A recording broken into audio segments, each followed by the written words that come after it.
Boo!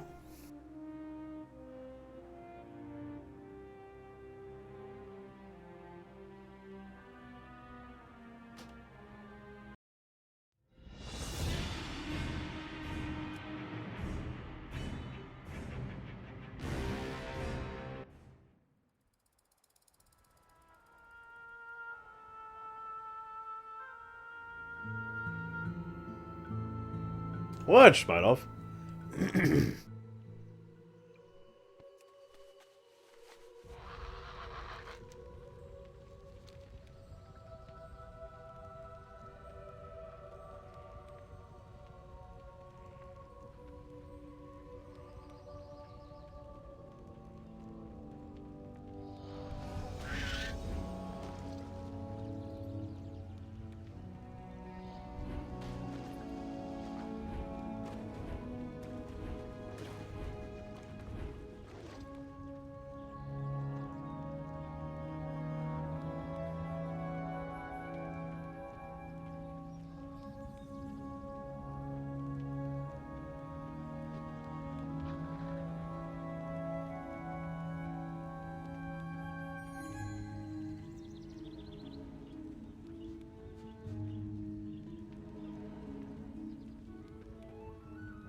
Okay, done with my carrot.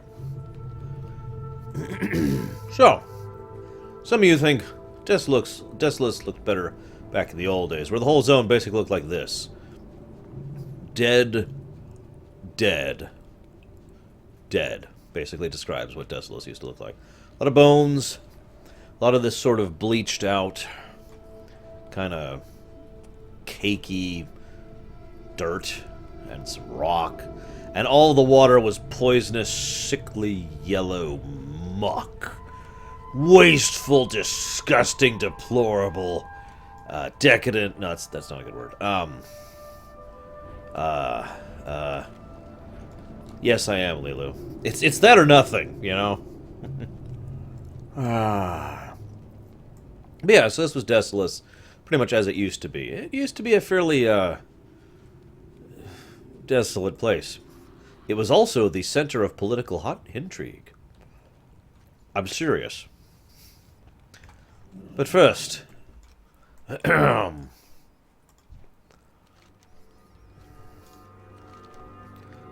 Furion! Furion! Weakly, he beckons to you, and struggles to speak. Careless! Ugh, I was shot down by Alliance fire. You must inform my sister. Take my mount. He'll bring you to her. There was, in fact, a Scarlet Crusader. In fact, there was a guy in Stormwind who would lead you here. He would lead you to a Scarlet Crusader who was here. And, don't worry, that Scarlet Crusader is still here. For certain definitions of here. Behold the power of the Burning Blade. Also, this is how the Burning Blade thinks. So we need to establish a camp. Okay. Guard tower, guard tower, guard tower. Barracks, barracks. Alright, we're good. We don't need anything else, right? Right? Right. Now is the hour of the Burning Blade. No, Fallout. That was the Burning Steps. We will actually go to that exact spot because there's a monument there. In honor of the man. Your brother's dead. He was killed by the Alliance. Just get over it. Victory lies ahead. They must pay. All of them! No, but listen, if we're ever going to have peace between our two sides, death to the Alliance!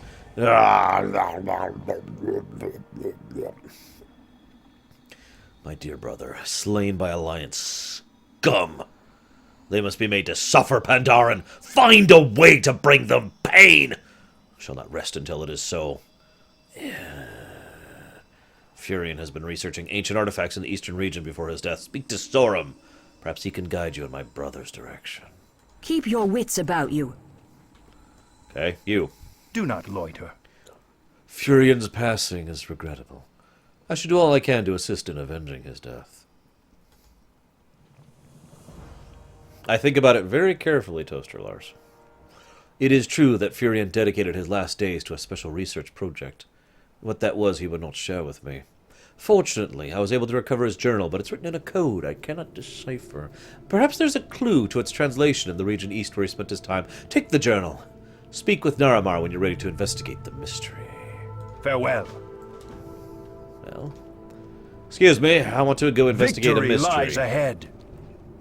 Safe travels. Yeah. And now to make the Alliance suffer. Death to the Alliance and to the other Alliance, but not the dwarves. They're pretty awesome. And I guess actually we can let them know. So death to the non-gnomes and the non-dwarves. Ignore the giant trees in the middle of Desolace. There used to be a graveyard right there, where that is. What? You don't like graveyards? As you can see, the green is slowly expanding. Soon this entire realm will be covered with lush greenery.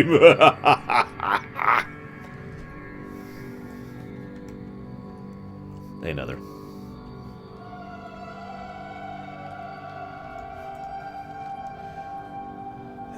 Comparing the characters on the ancient tablet to those in Furion's journal, it's clear there's a distinct correlation. You can decipher bits and pieces of the text, but it will require extensive study before Furion's work becomes coherent. For now, as you look to the northeast, you think you can make out some of what the ruins that are depicted in the journal.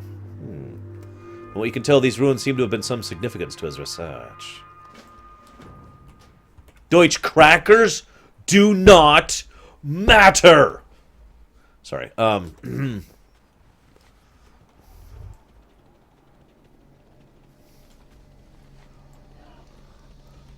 What, I'm sorry, what was that, Norlix? That's a player on the quest I'm on. I have two choices. I can let them get ahead of me or get ahead of them. I'm not sure which I'm going to go for. I think I'll let them get ahead of me, because I want to talk for a bit. So, Desolace used to be a hotbed of political intrigue. Now, the reason why is because even though the Alliance had a presence here, the primary presence here was actually Horde.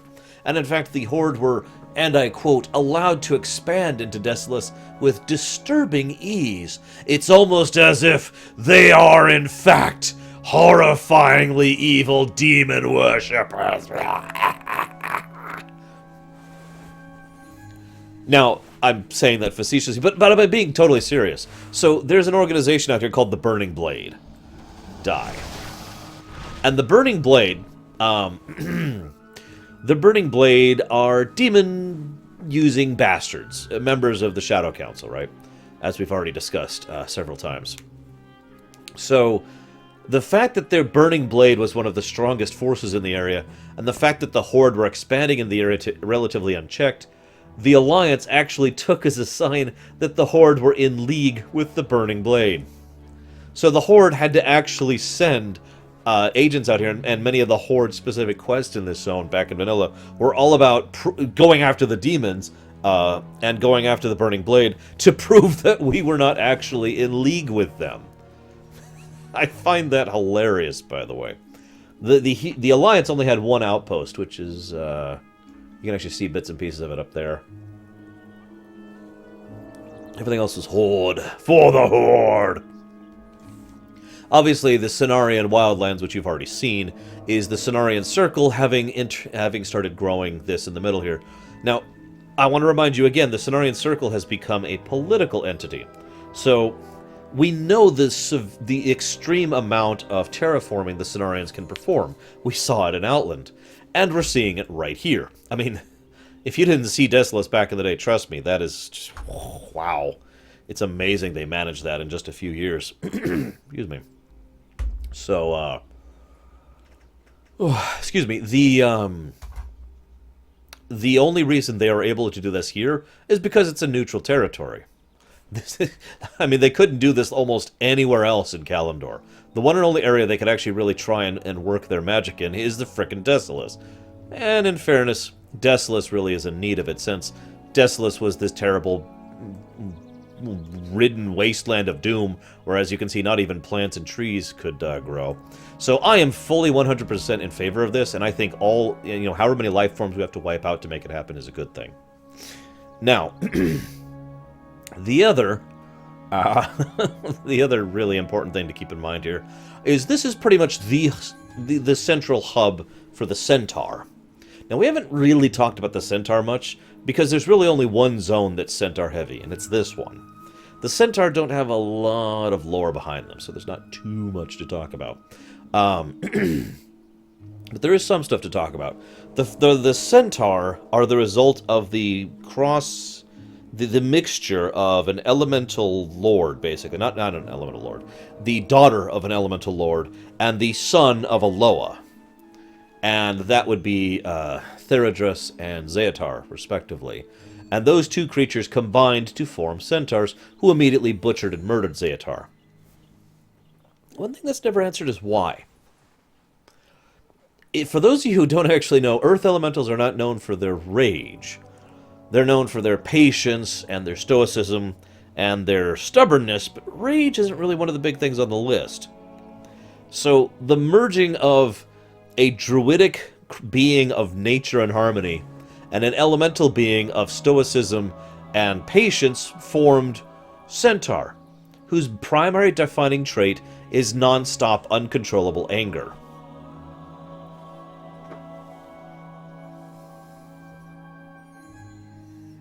Now, it is worth noting that Theradrus, not Therazane, but Theradrus was actually one of the ones working for the old gods.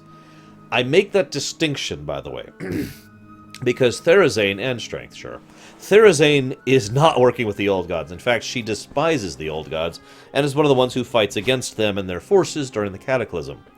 Theradrus, her daughter, was actually working with the old gods when this happened, so that might, be part of why that happened. See you around, Sonoshi. So, yeah, the centaurs just kind of massively, yes, she did, Ventures. She's not happy about it. Anyway, so the centaurs were... When I said earlier, that literally defines everything about centaur... Everything. And I mean literally everything about centaur culture and philosophy and design and everything. Because, well, how do I put this as nicely as I can? The centaur are so angry all the time. It's a little bit amazing they haven't actually died out yet. The only times any centaurs have ever accomplished anything is when they have had a very strong leader who has actually been able to exert influence upon the other centaur. They will automatically bow their heads in respect, basically, towards anyone who is a very strong leader who can beat the crap out of them if need be. And anytime that leader goes away, they descend right back into barbarism. So every time one of their strong Khans comes into power, they are a force to be reckoned with. And the rest of the time, they kill each other as much as they kill anyone else. Now, the funny thing is, the one I looked into that, just because I wanted to be ready for that question, because I knew it was coming. And here's the answer. I have no frickin' clue. Anyways, so yeah, basically every single time we encounter the centaurs in any major story event in Warcraft 3, and during the events of Vanilla, and during the events we'll see here in Kata, the centaurs are under the command of a powerful Khan. Not every centaur is, of course, but you get the general idea. Also, there used to be centaurs on the Eastern Kingdom. They were basically hunted to extinction by the Blackrock Orcs. That's not a joke. That's just something that the Dark Horde did, so that's nice that they did that. Anyways, so like I said, that's the primary way this zone worked in Vanilla. This is also one of the older reputation gain things in the game. There were these two... Well, there's actually 4 main centaur clans here in Desolace, but there were 2 you could join, Gelkus and Magrum. And whichever one you joined, you would gain rep with by killing the other, and you'd lose rep with the other. So you had to pick a side, basically. Their quests were fairly similar, even though their overall approach to everything was completely different. The Magrum were, strength is everything! Kill everything! And the Gelkis were more like, we must think about our future and expand our technology and our thoughts.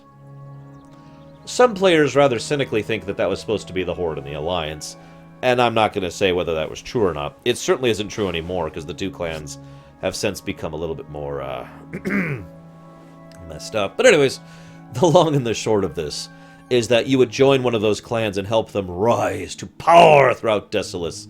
And that's what happened back in Vanilla. The funny thing is, it doesn't actually matter which one you picked, because a third clan shows up prior to Kata and completely destabilizes the region politically. Now, I mentioned, so those are the three primary clans, the Kolkar, the Magrum, and the Gelkis. But the fourth clan, the fourth clan is, they're the Maraudine. The Maraudine are messed up. We'll actually get to them later. But, they're probably the most horrific of the clans in general. Another thing I want to get across before we move forward about the centaurs. Like I said, there's not a lot of culture to the centaur people. They respect strength, and if you are in charge, if you are a strong leader, you're the kind of leader who could literally take power. I mean, literally just walk up and beat the crap out of the previous leaders or whatever, and actually exert your will by being able to beat up any of your opponents. That's how the leadership thing works. But there's one other really interesting thing about the centaurs. They are eaters of other sentients. That includes other centaurs, by the way. The centaurs will eat other people, including themselves. Now that's kind of unique, because they're one of the only groups of sentient sapient beings in all of Azeroth that actually do that. Virtually every other group, like the Murlocs or the Kobolds or the Gnolls, none of that is really a big thing.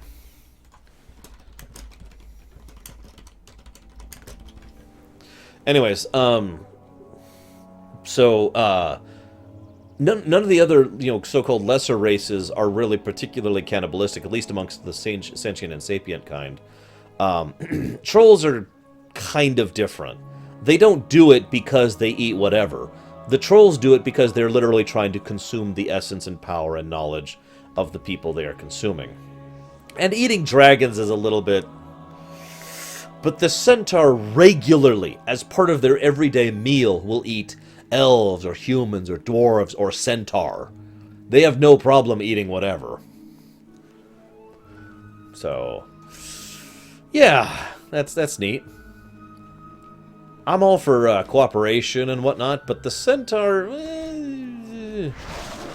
not sure what to do about them.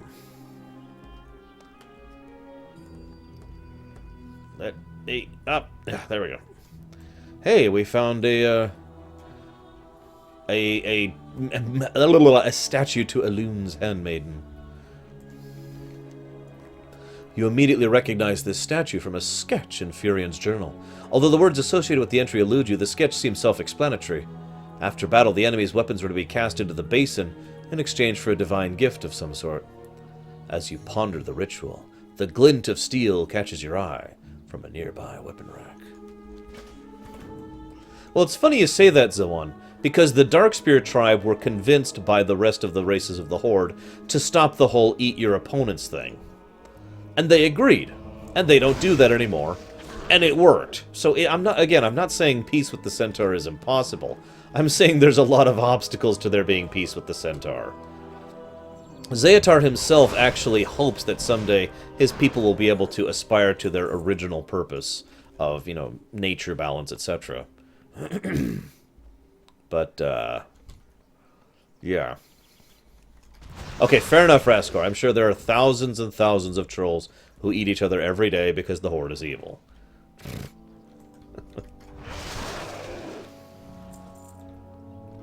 I don't actually know if there are any. I don't even care. Screw it. Let the 20? I need 20 of these damn things? Oh my god.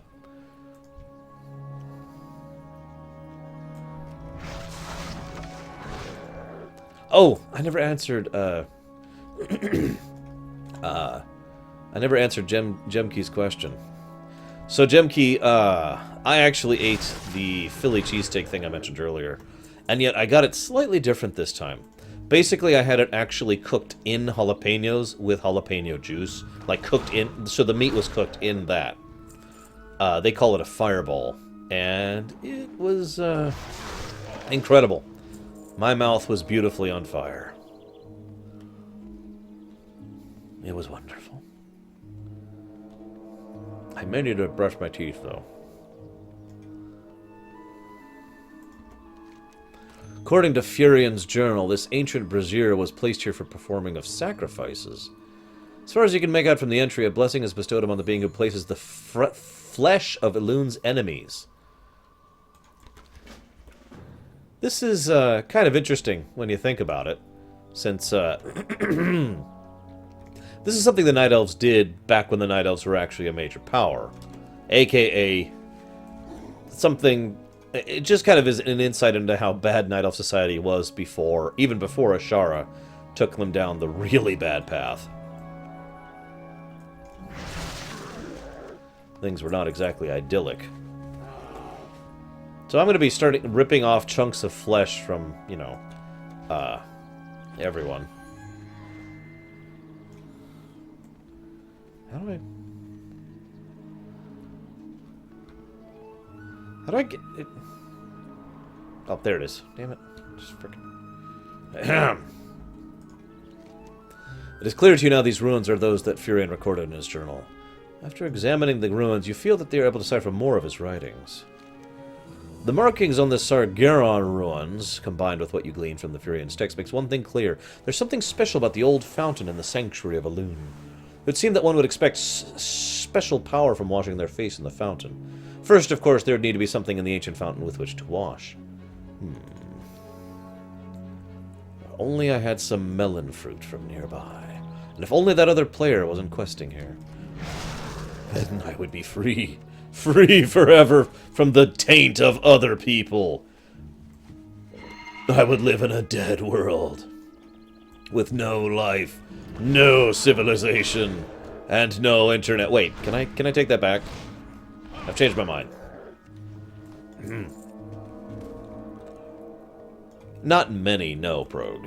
There are satyrs still around, and they can make new satyrs by basically forcing other... Look, I just don't want to interact with them, Raskor. Is that too much to ask? They can basically force other Night Elves to become new satyrs by, you know, ritualistically, horrifyingly consuming them into fell energies. But for the most part, the satyrs have stopped being a major power in the world, and will probably never be one again. See, the thing is, they lost a huge amount of their numbers during the Great War of Ashenvale, the Satyr War. And then they kind of decided to support the Burning Legion during Warcraft 3 in the assault on Hyjal. And, as you know, that kind of went against them. So, yeah, they have taken severe losses. So there are satyrs still around, absolutely. But there's no satyr army that exists anymore.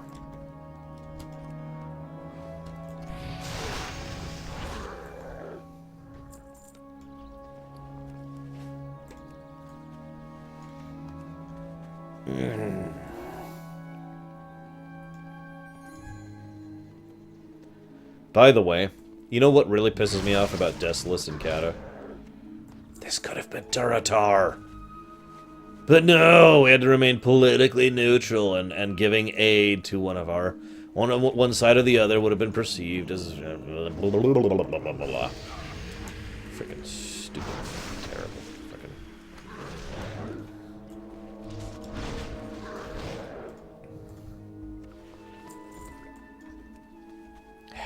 Politics! Spit, spit, saliva, spit. Anyways.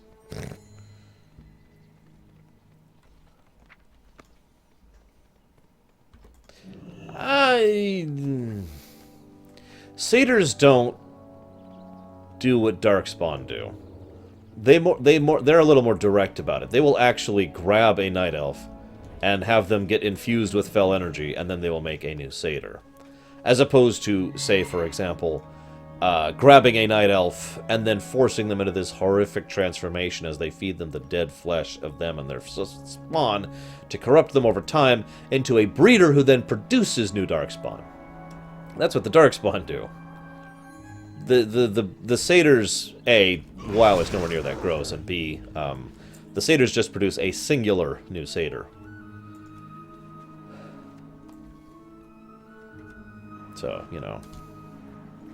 What I mean, Gnarlex, is one of the biggest questions that's been raised many, many times, and it turns out it's actually been brought up at one of the lore Q&As as well, is, okay, the Horde has a resource shortage problem. We get that. We get why the Night Elves are refusing to allow them Ashenvale. We get that.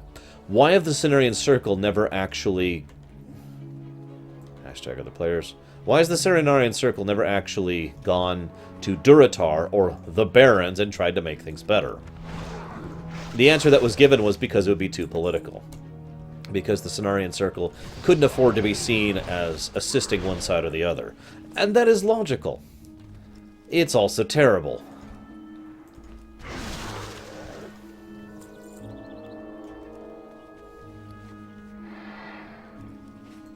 I mean, just, yeah.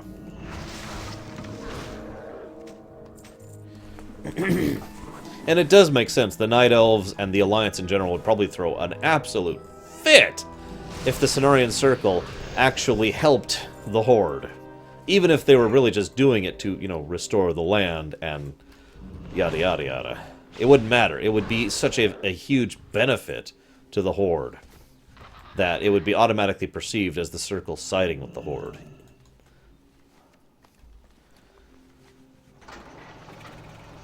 And thus the great flaw of being a neutral power is revealed. See KOTOR and the Manon for a good example.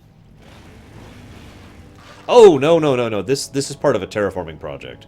We'll actually discuss that more when we get there, because we'll be doing quests for the Circle in the middle of the zone. There we go.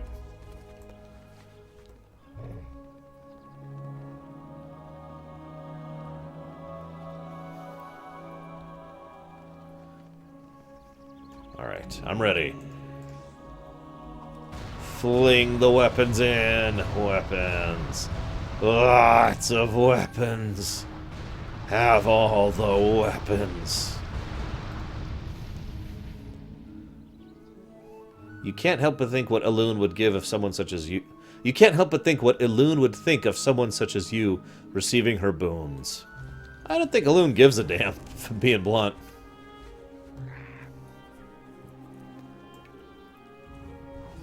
But yeah, I'm with Raskar. I don't think any old druid could do this kind of terraforming.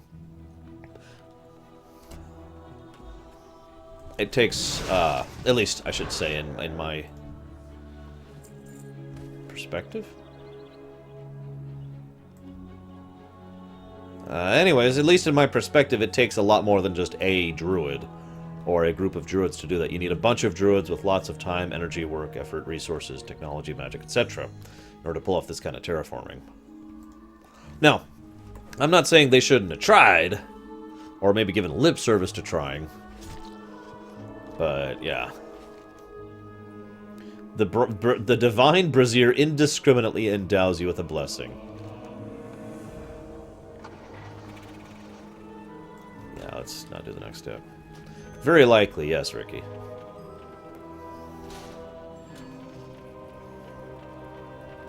We will, if we do Desolace and Maradon, that is the goal, basically. That's true, and that is another actually valid example. All you'd need to do is trade something of sufficient value to the Ethereals, which begs the question: what exactly would the Ethereals ask in exchange for that? You know.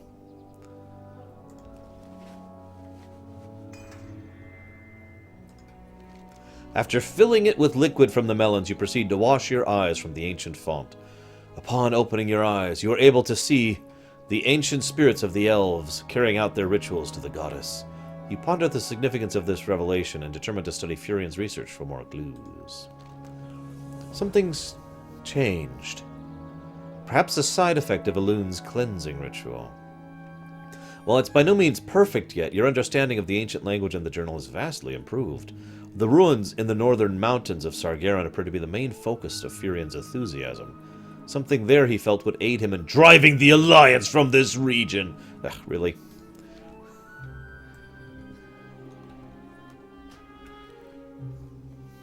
Actually, Zawan has a really interesting question. We do have some Titan tech we could probably trade for that. And I'm sure the Ethereals would be interested in that. The funny thing of all of this, by the way, Durotar is going to be terraformed one way or another. The only question is, will it be a natural terraforming, which takes a long period of time and may or may not result in a beneficial resultant, or will we artificially terraform it to make it better for us? Now, what I mean by that, if you've forgotten, Durotar now has this massive amount of water in it that wasn't there before.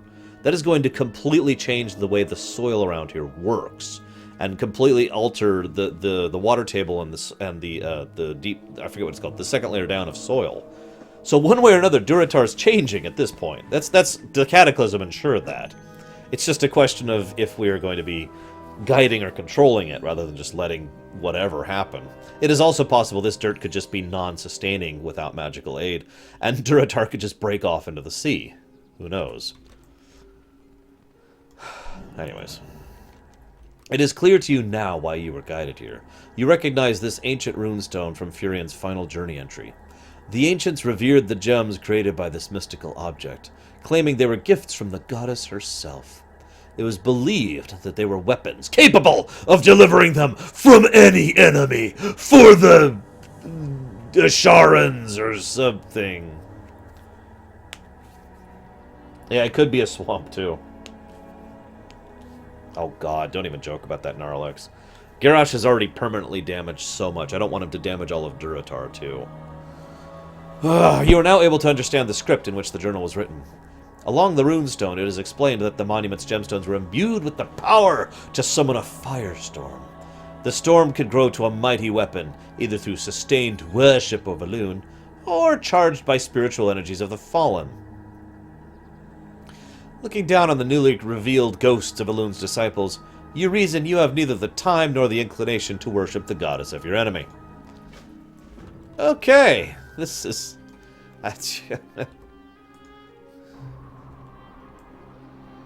Okay, this is going to be fun.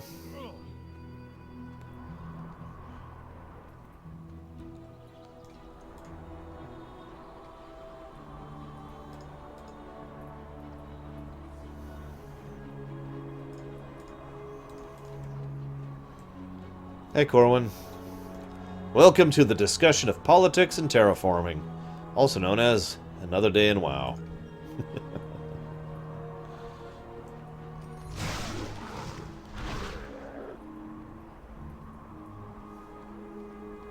Funnily enough, when I did this quest in lore, I did it on a goblin.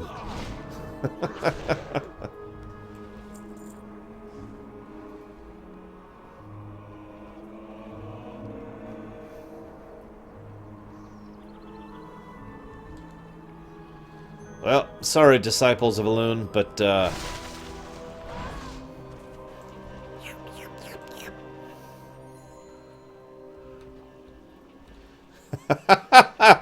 you know, Norlix, that is an interesting point.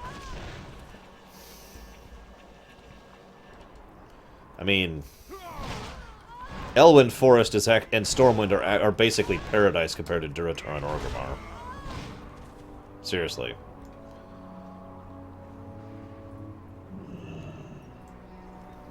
Actually, the answer, Raskor, is fairly simple. This is an unnatural desolation.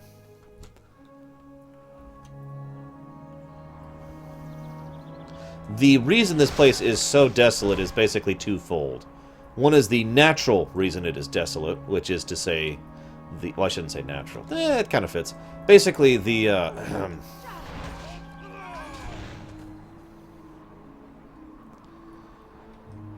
things would have gone quite differently, I think, Zawan. Quite differently. Yeah, by the way, if you don't want to have all of Captain America Civil War spoiled, don't watch the trailer. it basically spoils everything. It's done!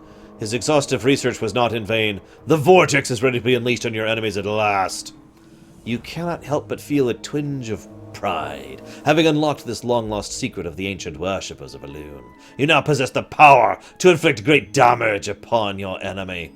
As it was Furion's tireless work that made this possible, it only seems right the weapon should be unleashed upon those who took his life. The Alliance scum at Nigel Point shall pay for their offenses against the Horde. I have to actually be there, apparently.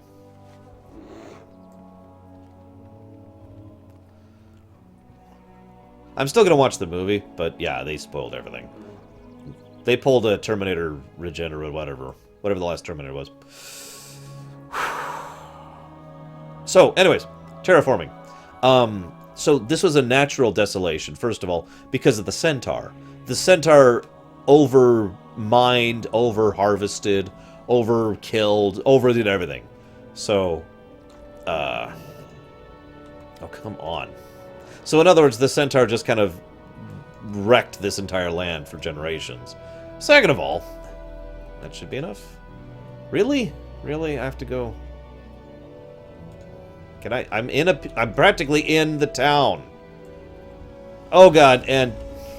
What the frell?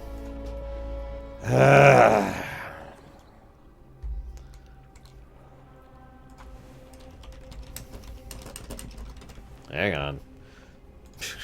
It wouldn't let me use the damn item.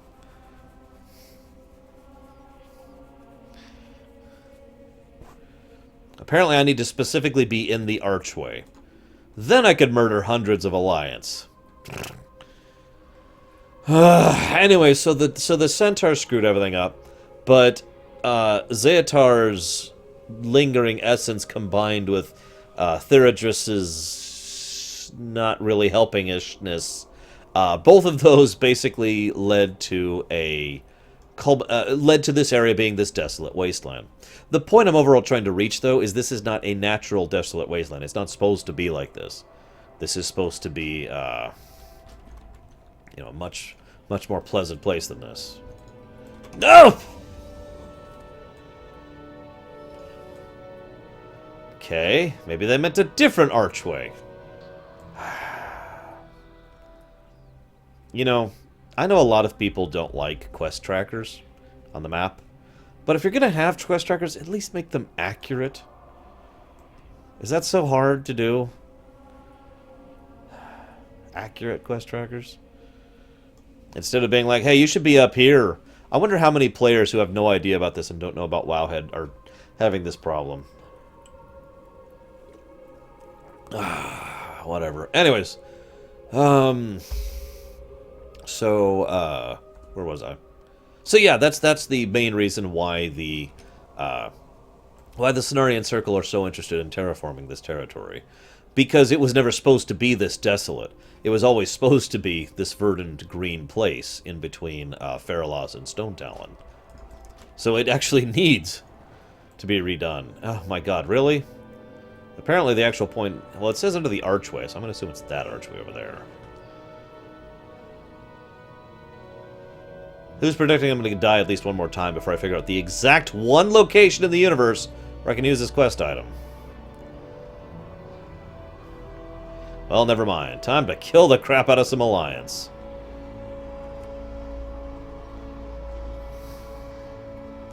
Burn, you wretches! This is what you get for killing me and for having badly designed quests. Burn. Burn! Burn! Burn! Wretches. Alliance scum. Sorry, what was that? What was that?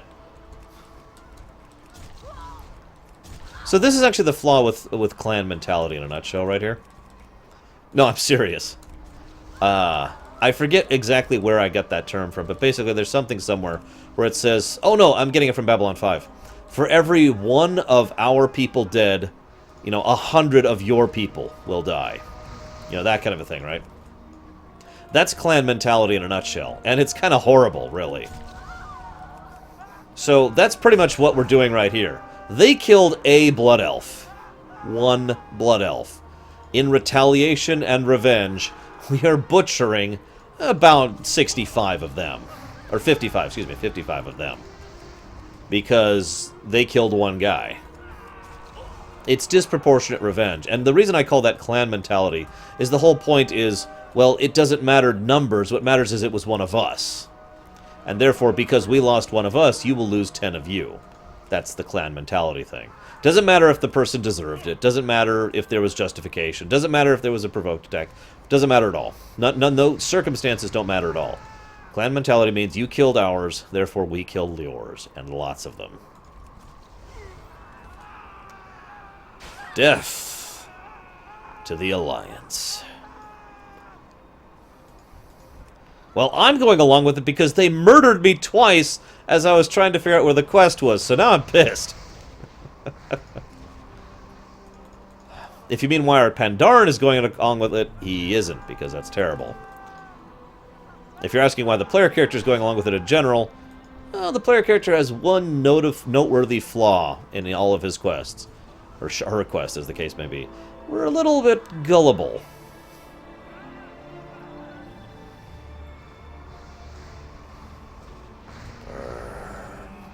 Burn! Burn! Ah, burn! I'm gonna keep burning you. I've been done with... Oh, actually, I still need a couple... There we go. I've been done with the quest, but I'm gonna keep murdering them.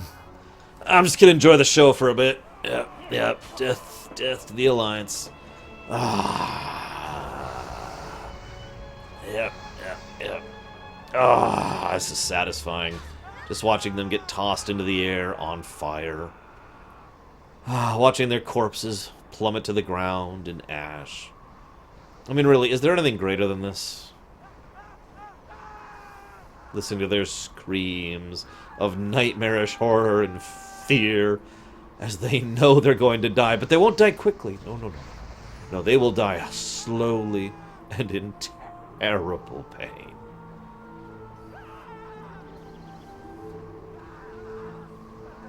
I think I'm done.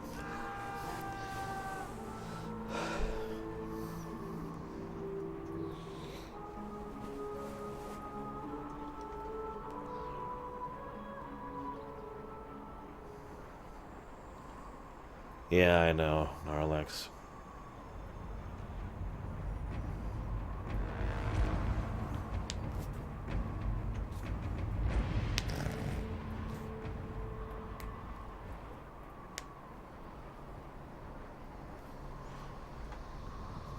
So, I avenged your brother.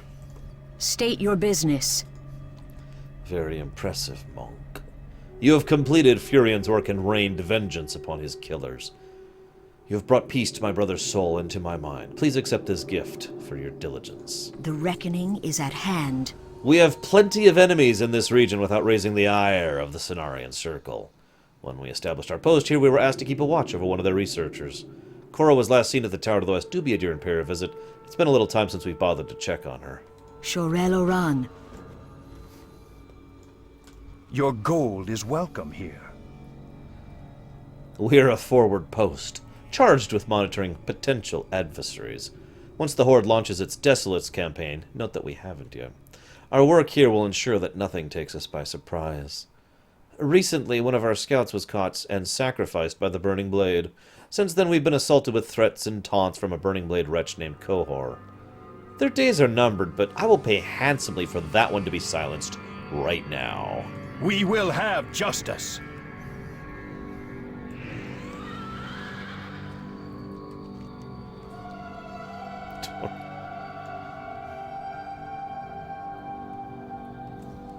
Holy crap, there's Naga here. Oh god. Please be alive. We need the Cenarians to continue living. Live, Cenarians. Oh, thank god, he's still alive. Whew. Last thing we need is to piss off the Cenarian Circle. We might have to unleash a firestorm on them. Ah, I've been expecting you. It is good that you've come here. I like your staff. Walk with me. Seriously, she has a cool staff. Look at it. Look at it. I am all that remains of my company, sent to monitor the many changes on this coast of Desolace.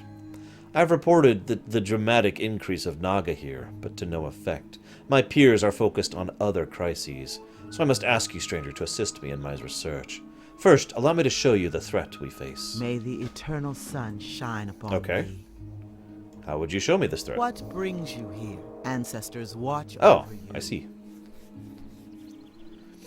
I wouldn't, Wraith. There are no gods in Warcraft, in my opinion. The only one who ever qualified was Elune, and I'm pretty sure she's not one.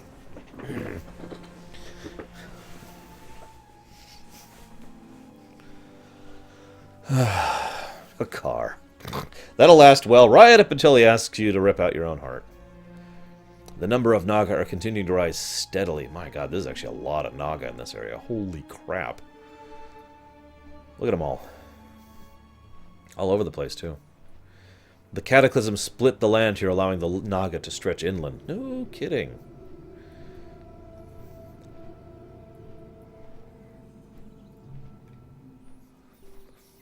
Holding in well regard? Well, that's a little different. I'd have to think about that. That's a little trickier. A priestess of Ashara. Could she be leading their efforts? Of course I wouldn't, Zuwan. Well, that's what Elune was for a really long time, Raskor. It appears that won't be anymore. Or maybe it will. It's possible Elune will basically just be Elune, just like she always has been, an unexplained entity that we'll never know anything about. Or Elune's the Titan. And let's be clear about one thing. We know there's a Titan in Azeroth. That's not in question anymore. The only question is who it is.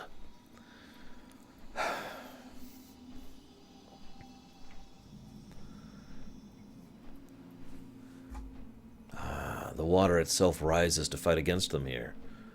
But why?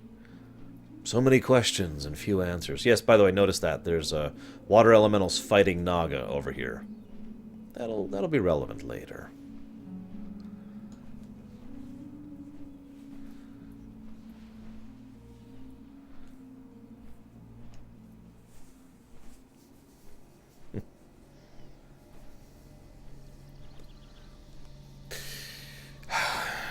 If I had to hold something in regard or respect, not worship, but respect,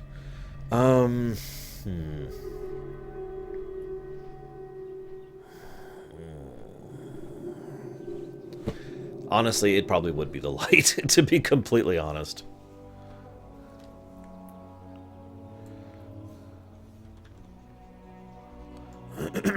I've been expecting you. So now you see, these are not a simple band of displaced Naga, but a well-organized army capable of great devastation. Do you agree to assist me in my investigation? Time and again, the Naga have proven to be enemies to the balance of nature. I have no qualms with the spilling of their blood. Your best efforts, though, would barely put a dent in their forces here. Where one falls, two seem to rise in their place. I have a plan.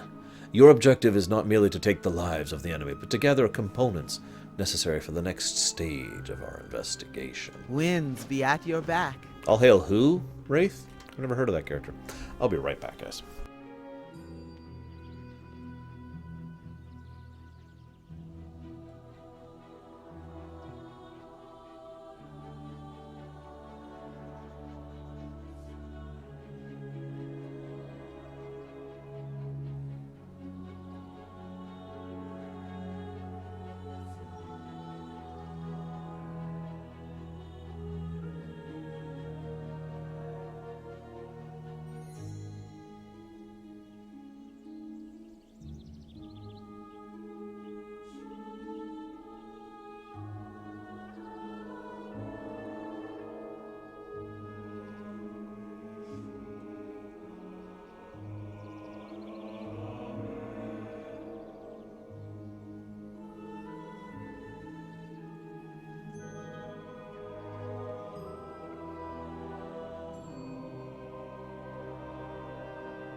I'm back.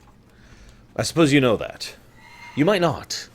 You might be one of those people who just listens to me rather than watches, which so now you are aware that I am back.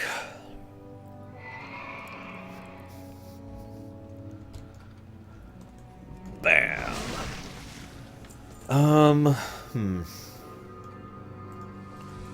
But is that what I think it is, Zoan?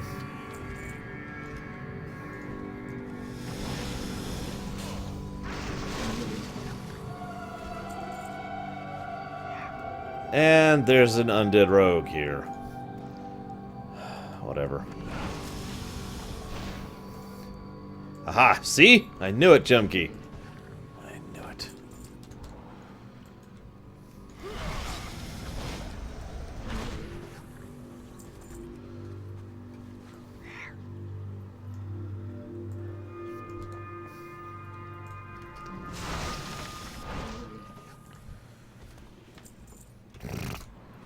Well, I have been going kind of slow, Toaster, so I apologize for that.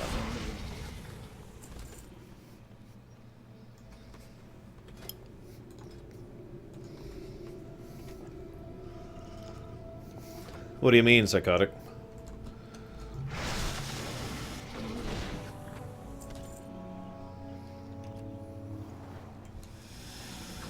I like how I basically have this lunge attack. I've only done that once, psychotic. Well, right now I am killing some Naga. So here's the thing. In the wake of the Cataclysm, the Naga have been expanding in general. We've seen this several times across several zones so far, so this is not exactly what you'd call a new. Yeah, I know, Gnarlix. I'm aware. If we do read it live on stream, it'll basically be the day's adventure to do so. And we have not done the poll yet, since it's not till, like, next Tuesday, so we got tons of time. I suppose we could start the poll and just leave it up for a bit. Does anyone know how long straw polls last? Because that's kind of a relevant question. Because if straw poll will last the whole time, I'll just put it up now and let people start voting for it. Anywho, so these are the Naga. Now, again, the Naga have had quite a bit of a resurgence, partially because of the fact that they are obviously on the side of Unzoth, the guy who's behind all of this, but also because of the fact that they specifically want this territory because they're trying to push against their ancient enemies. AKA, one of the main reasons the Naga are here is because the Circle are here. And screw you, and screw your frickin' terraforming and trying to make the land better. We're gonna spite you, and we're gonna go and prevent all of your terraforming efforts on Terrace, just to prove that we're awesome Sith. Naga, excuse me. Ah, damn, it ran out.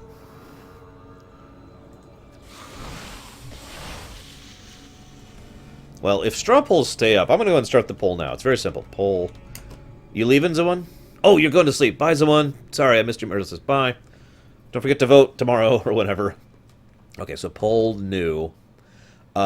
Should we read Chronicles? We'll do WoW Chronicles. Make it nice and clear. Live on stream. Yes. No.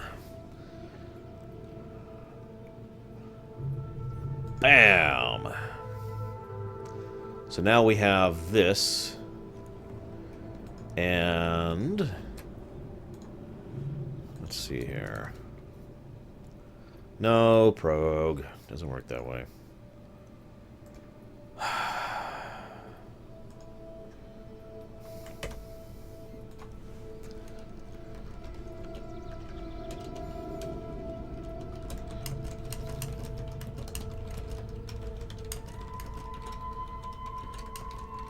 It talks about lore, dude. The lore of the world of Warcraft.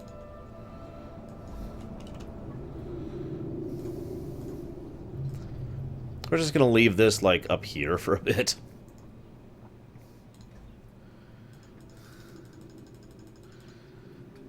There we go. And if anybody asks, I actually have it saved to toss the link out. It will be coming. It will be arriving here sometime next Tuesday. If we read it live on stream, we will probably be dedicating all of next Wednesday towards reading it. If we don't, I will probably cut Tuesday's stream off early to go read it myself in private. And then Wednesday we will dedicate ourselves to discussing how I was wrong about absolutely everything. Because that's what I'm fully anticipating. I'm going to learn about how incredibly wrong I've been about some of my guesstimations or lore craftings or whatever about the story once they do this.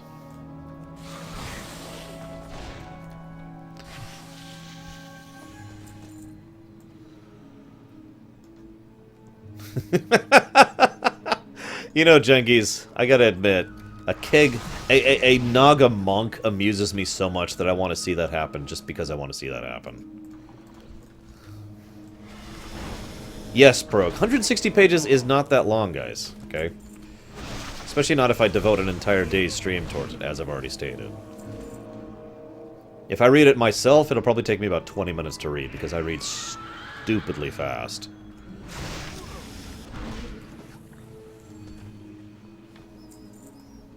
Seriously, I am made fun of all the time by my friends for how fast I read. It was actually funny, I was playing through an RPG, and I read very, very fast. So I'm mashing through the text, and my friend's like, dude, wait. And I'm like, what? Because he couldn't keep up. He couldn't read, so I had to tell him everything that just happened on screen. And I read it, so I could tell him. It's just, you know. Whoops. Sorry, buddy. Of course, if Zwan were still here, he'd call me impatient. But it's kind of true. I do have a great deal of impatience.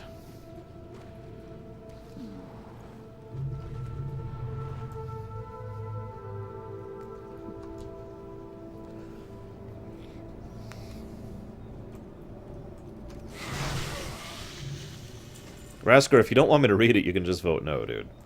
It's real simple.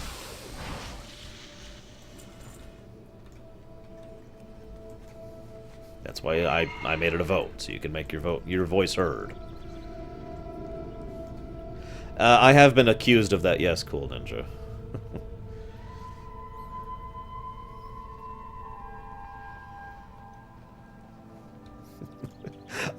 I'm just saying, that's the whole reason behind the vote. I want to hear what you guys really want, you know? If you don't want me to, I won't. If you want me to, I will. It's really simple. I need one of your scales. One. Bam! One scale. Thank you. I got 7. I needed 1. Naga, I swear to God.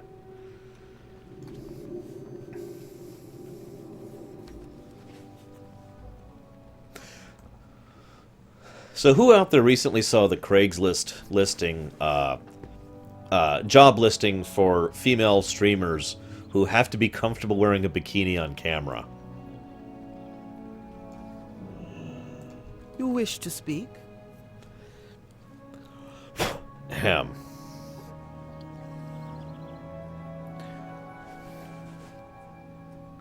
Oh wow, Last Echo. That sounds terrible. Is it really, Wraith? Have you collected the components I require? You have done well, Monk, but I'm afraid your work here is just beginning. I have fashioned a charm that will enable you to infiltrate the Naga, giving you the appearance of one of their own. With this disguise, you'll be able to speak and understand their language. They'll be unable to discern your true identity, but beware. The sharks and other sea creatures will expose you for all to see. Now go speak to the priestess, and do what you must to learn of their purpose here. Walk with the Earth Mother. Excellent.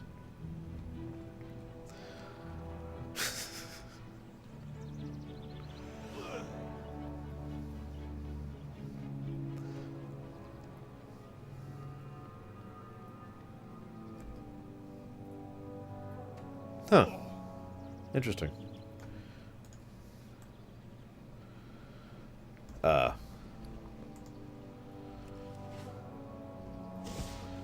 And now we are once again one of the Naga. So, I just want to point this out again. Some people don't understand what I mean by the sexual dimorphism between Naga. The one on the left is a Naga female. The one on the right is a Naga male. If you can't tell the difference between the two, I got nothing else for you. But if nothing else, if you can't quite tell, the Naga females have 4 arms. So... Moving on. We also move rather quickly in water in this form, which is actually kind of cool.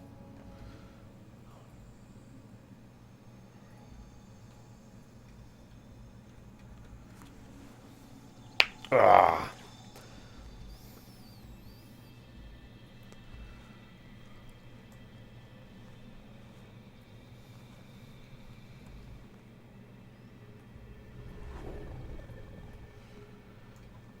Yes, they only have 4 arms. Some of them have snakes for hair, too, but not all of them. As you can see, this one does not. See? 4 arms. Rather clear there. Don't just stand around when there's so much to be done! Grrr! Must I instruct everyone on each detail? Neptulon's minions have arrived here, and they're doing all they can to thwart us. Clearly they've discovered our motives. This only confirms my suspicion that what we seek is indeed in these ruins. These water elementals are no match for our forces. Take this trident. Use it to destroy the worthless servants of the Tidehunter. When we see what we find what we see here, Neptulon himself shall fear for his life. Interesting fact. This is actually a quest lead-in to the events of Vashir. Seriously. The Tidehunter is the title specifically of Neptulon, one of the 4 elemental lords, for those of you not aware.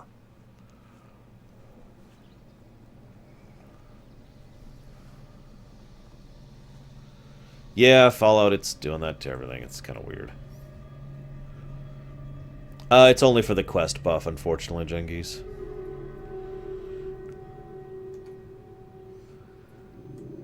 They also have a cool swimming animation. Telling you, Naga playable. Let's do it. I'd probably make a Naga male. There's always been a sort of a cool factor to them ever since Warcraft 3. When I first saw those hulking guys with the giant trident weapons, that was just cool to me. And I was like, oh, yes, I want to make that happen. I also really liked playing as Naga during the human campaign in Frozen Throne. Oops, right. I'm going after these guys. What are they searching for? I don't know, Pro.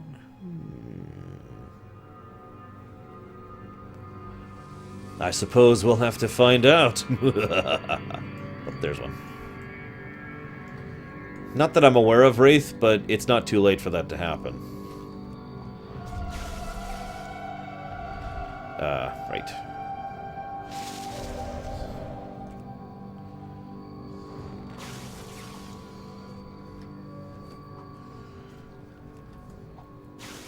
Funnily enough, I'm actually a lot stronger when I'm a monk.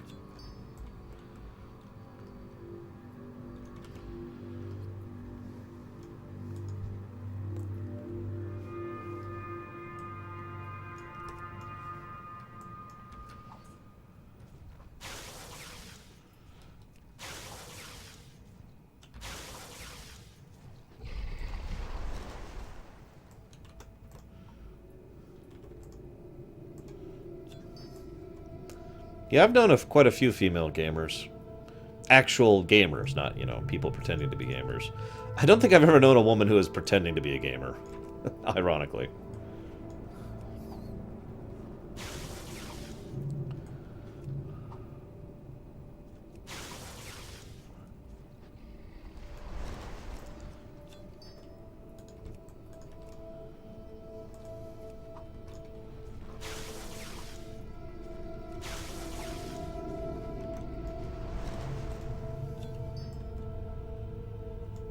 Hell, I met Janine in WoW. She's still one of my best friends. I met a lot of people in WoW, actually. I also met the most attractive woman in the world in WoW. I can say that freely now. I know she doesn't watch these anymore. She's off playing Hearthstone. Ideally for me, Lilu, I would say Naga should be both. Especially at this point in time. We've already proven that you can have a neutral race that can choose either side. Any of the possible excuses for that not being a thing have gone away after the Pandorans. So, at this point, any new race, I would argue, with some exceptions, should be neutral. With some exceptions. But Naga should definitely be a neutral, aka you get to pick race.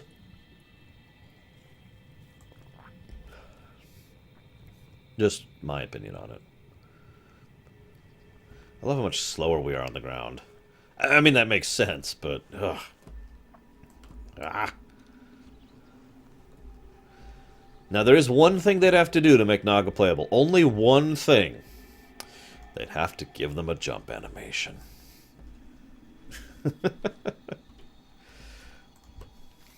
The enemy's ranks are thinning, little minnow. Perhaps you are worthy of assisting in our search. Queen Ashara seeks entrance to the plane of water, for what I do not know. She believes the ancients held the keys to finding its location. I have personally been charged with scouring the ruins of this region, and none shall rest until we discover the secrets we seek. And we're submerged just to the north as a concentration of ruins. Use this staff to search through the rubble. Return to me when you have located that which we seek. Okay, legitimately, the mount problem has already been solved, so that's not an issue.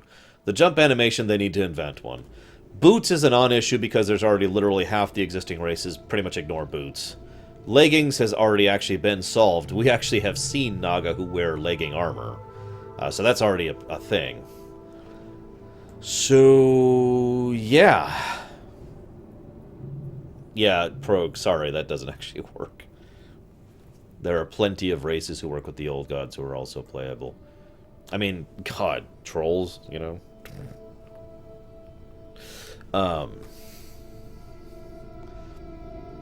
But yeah, most of the actual problems for making Naga playable have already been solved. They actually started meshing armor to them as early as BC. Alright. Let's do this.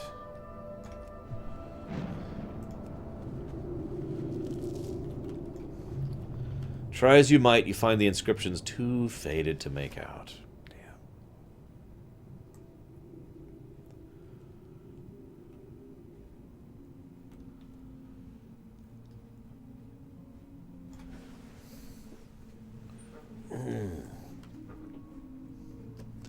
That is true, Raskar, but my point is that's something for the art department to do.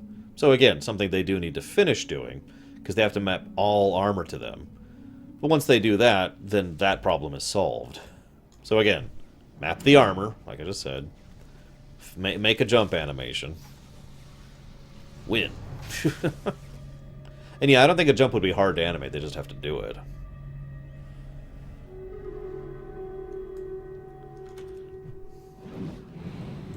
You know, to this day, we don't exactly know why,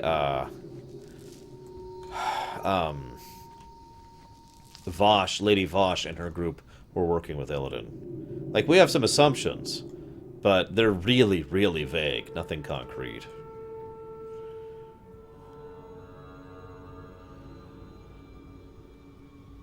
Oh yeah, they'd have to do the emotes, too. That is true. I'm still not hearing a lot of obstacles to making this a thing, if that's trying to be your argument. Oh, there's so much work to make Naga playable. There is less work to make Naga playable than most races, other than Ogres and Arakoa, who are the other two races who are very, very close to being ready to be playable.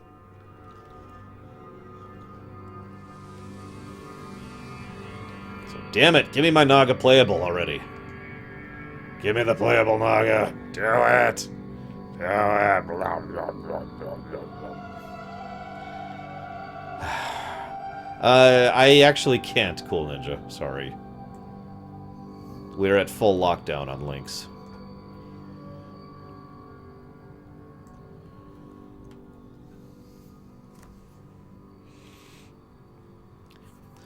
As I've said before, apparently they actually were intending Ogres and Arakoa to be playable in Warlords. And there's a lot of evidence for both, ignoring the fact that they flat out said that. But alas, Warlords were just kind of... nah. Well, you can whisper it to me, Cool Ninja. Oh, hey, I finally found a real fragment. That's the first one I found. Jeez Louise. See you around, Shiryu. My luck on this quest has been absolutely terrible. Holy crap.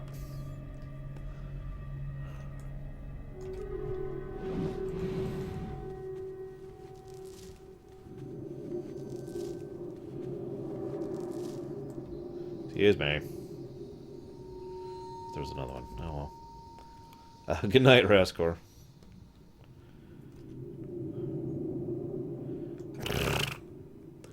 Actually, believe it or not, most of my viewers are not into Warcraft fruit juice. But there's not really any set definition of what I cover. I don't really limit myself in what games and movies and books and shows that I cover. I just cover stuff. What's your channel about? Stuff. It's not the best answer, but it is the most accurate one.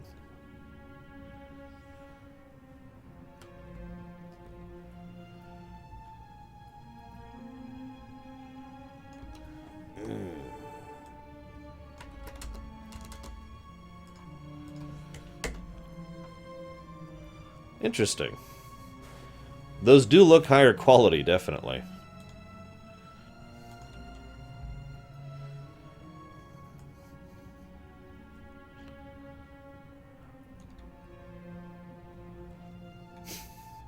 It's not just games, although most of my streams are games, yes. 2 of my episodes every week, are about television. One of them is about D&D. You know, when I'm actually doing normal content.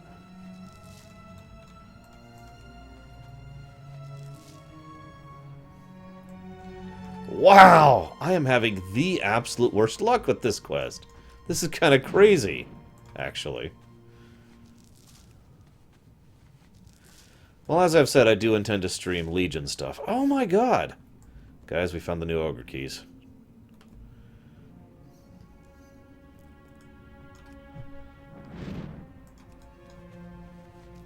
Ugh, that's 2 of 4 that I need.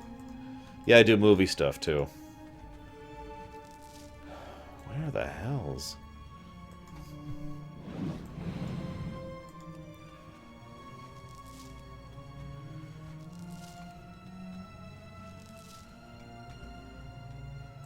It will continue at some point, Lulu. And by at some point, I mean, if all goes well, after the, the WoW lore run's done, it will continue.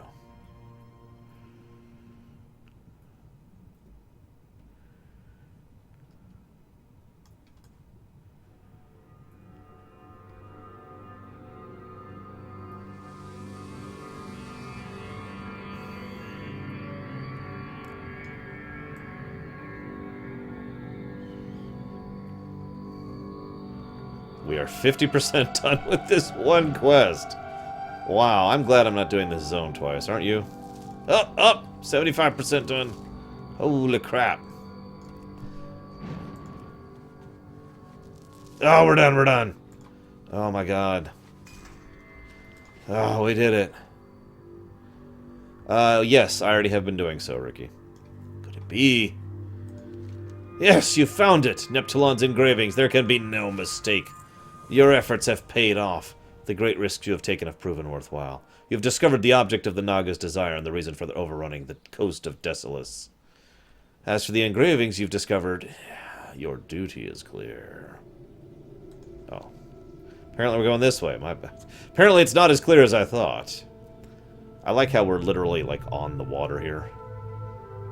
It's just kind of a thing.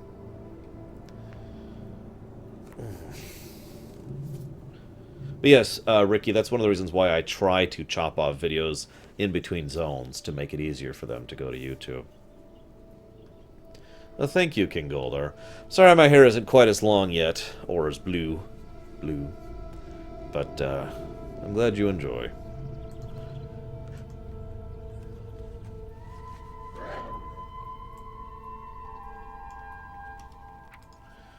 Did I? Yes, I did.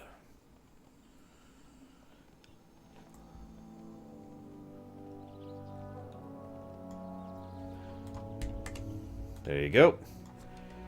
I'm just leaving that link to the straw poll in chat so I can immediately mash it anytime I want. It's the same poll. It's the same poll. The winds guide you. The vision was true! You have single-handedly succeeded where others have failed. The Circle will have no choice but to pay attention to these findings. You have done us a great service. While they remain an imposing force, your efforts have kept an important artifact from the Naga. I shall write to my peers of your findings. Meanwhile, the water revenant on Ramshar Isle has stood alone against a steady onslaught of Naga. I would have you find him and determine if there's some way we can assist him. May the eternal sun shine upon thee.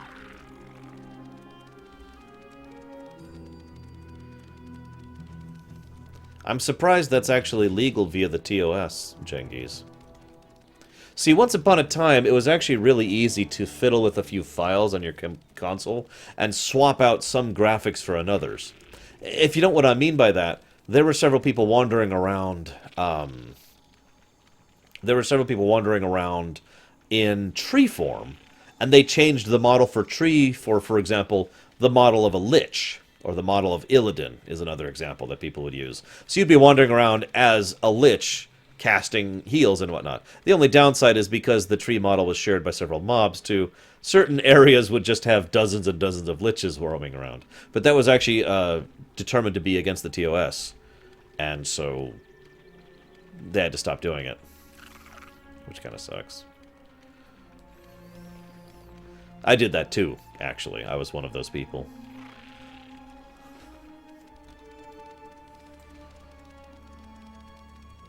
So let's see how our Revenant friend is doing. Hey! I have witnessed your actions here, Pandaren. Your presence here is both welcome and timely. Good, Jijus. I'm glad. I told you it'd be okay.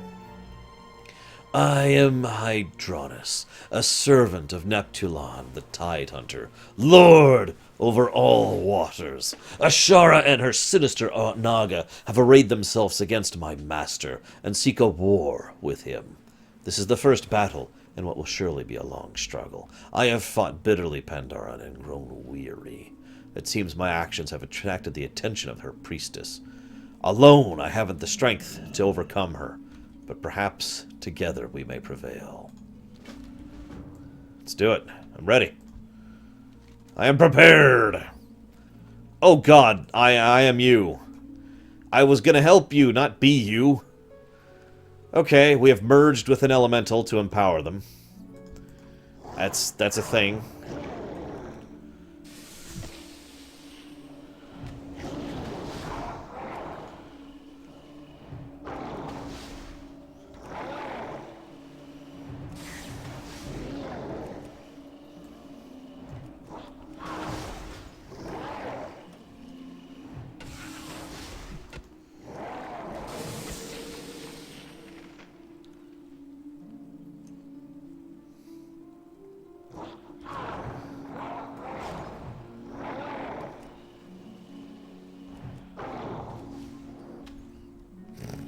Apparently, I am a god.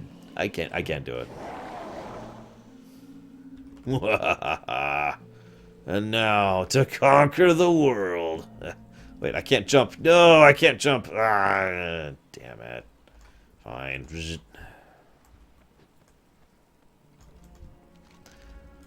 Ah, the priestess is no more. It is done. Together, we were able to bring down a dangerous adversary.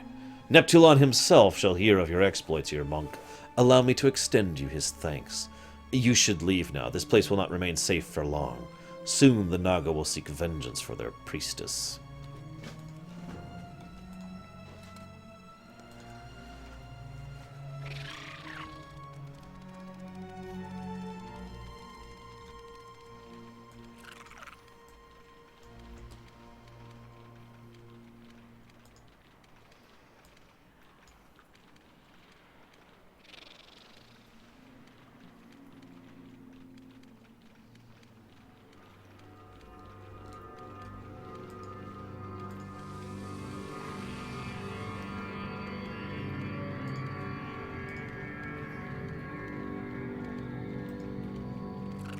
What's the problem, Seiss? It's the best mount ever.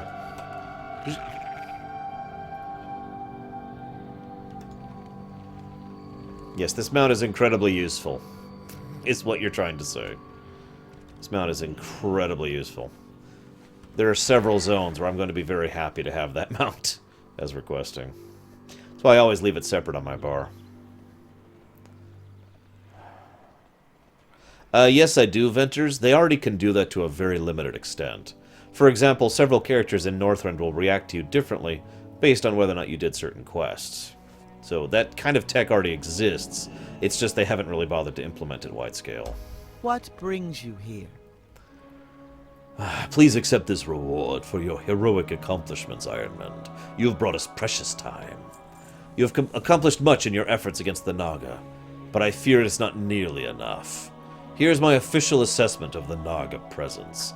I am confident my peers in the Wildlands will take the necessary action. Bring this to Karnam at the grove in the center of the Wildlands. He will know what to do. Ancestors watch over you. Wee. Now I'm a panda riding a bird. Well, a hippogriff. An armored hippogriff, no less. Which is kind of funny.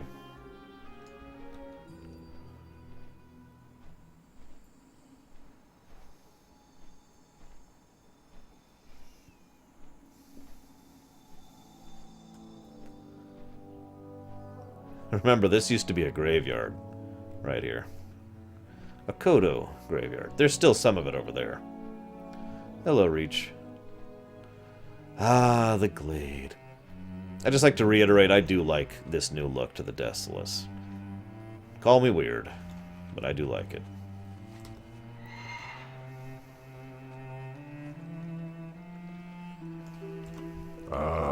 I've been expecting you.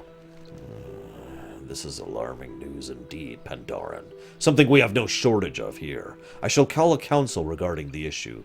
You will be summoned if you are needed. May the eternal sun shine upon thee. The winds of change are blowing, Pandaran. Of that there can be no doubt. There are many pressing issues vying for our attention and action. Chief among them is spreading of our growing oasis. Its growth has surpassed our hopes as well as our understanding. Yet now it faces opposition. To the west, where the grass meets the sand, whirlwinds prevent its penetration into the desert. Go, and eliminate this hostile obstacle to life. Walk with the earth, Mother.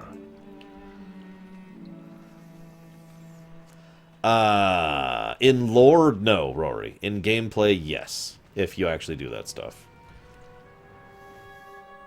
But the Pandarans were not out and about before that happened. As an overall people, as a playable race. There were the very, very rare, exceptional few Pandarans who were still out and about prior to the events of Cataclysm.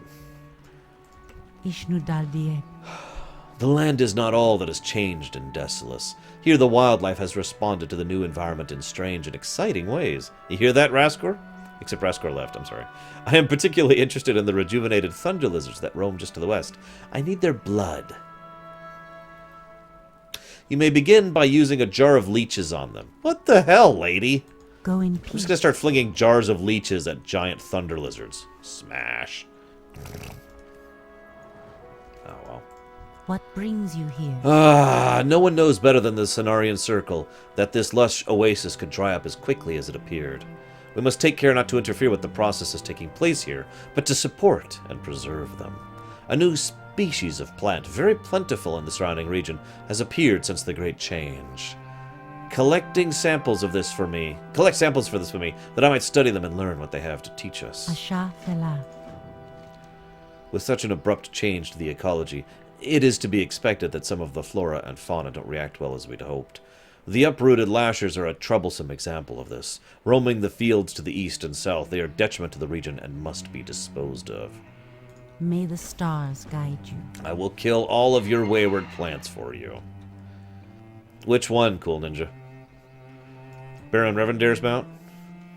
Oh, the fossilized raptor. Right.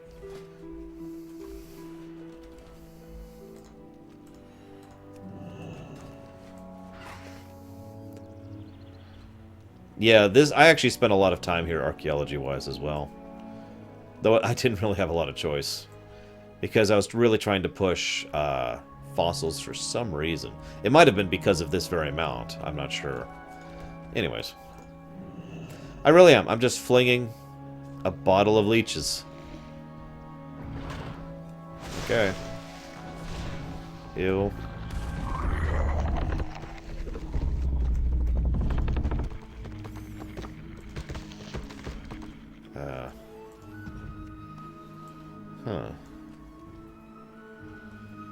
Ew.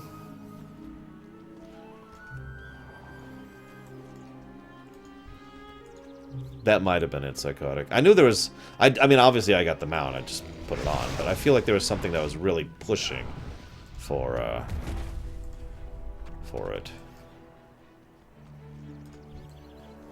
That and Troll, because I was really trying to get that two-hander, and I never got it. Seriously, I never got that damn two-hander. And I never will. Because I have given up on everything. Well, mostly just getting the Troll thing. And archaeology, I still haven't actually raised archaeology to the new max. I was so discouraged by archaeology in Pandaria that I never actually maxed it out. I mean, seriously, have you seen the achievements for archaeology in Pandaria? There's a lot of them. For real, Night Dawn? Someone earlier said about 35%. I think that's actually fairly accurate. I would actually say maybe... I screwed up. I'd say maybe by about the time we finish Kalendor, we might be about at the 50% rate. I'm not sure about that, though. It's heavily questionable.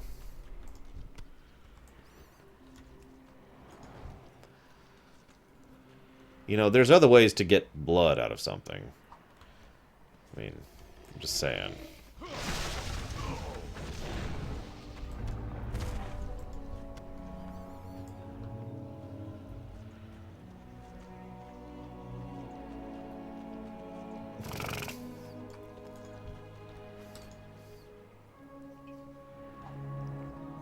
No, I'm just gonna keep butchering the local thunder lizards. Allow the terraforming to continue, elementals.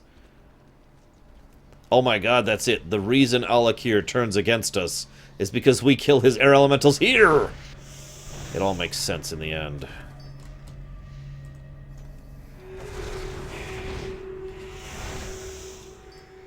I'm kidding about that. I really don't have a good reason why Alakir joined us. Why Ragnaros joined us is extremely simple and obvious, and yeah, I get that. It works. But Alakir's motivations are a little bit stranger. As was mentioned in chat the other day, and as I myself also mentioned, I personally don't think that Alakir, or I should say that all of the air elementals joined the forces of Unzoth. I think it was only some of them. We talked about that in Ashenvale, I believe.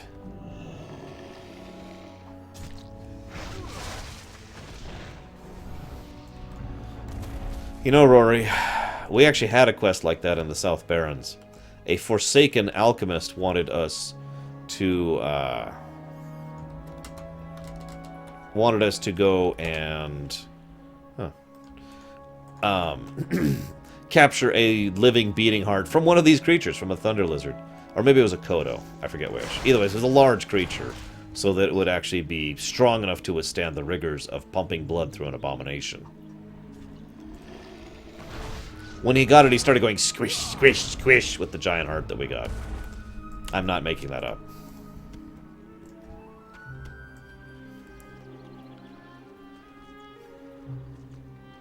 Well, instances take a lot less time than dungeons, than zones do.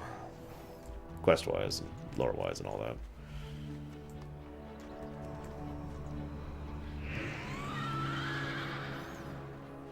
Were you there for that, Rory? I actually can't remember right now. I've been really tired the last few days. I still haven't actually had a chance to myself since, like, Saturday. Not complaining, just, you know, haven't had a chance to do anything lately. Other than stream and exist.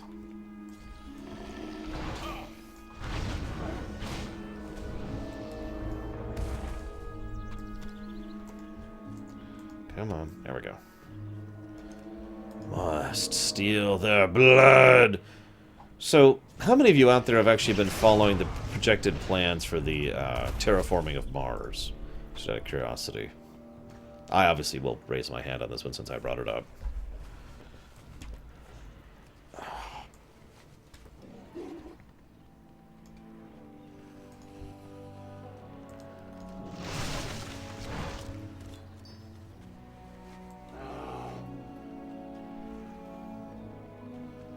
my bad then, Rory. I apologize.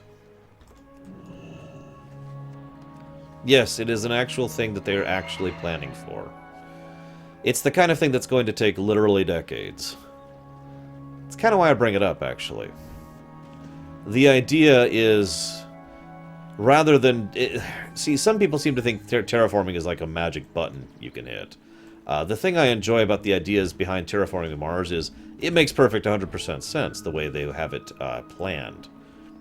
Basically, you implement something, and that allows you to implement something else, and that enables you to implement something else, and so forth and so on. I mean, starting really basic. We're talking like getting the basics of an atmosphere going before we get to the point where we can get plants going, before we get to the point where we can get animals going, and so forth and so on.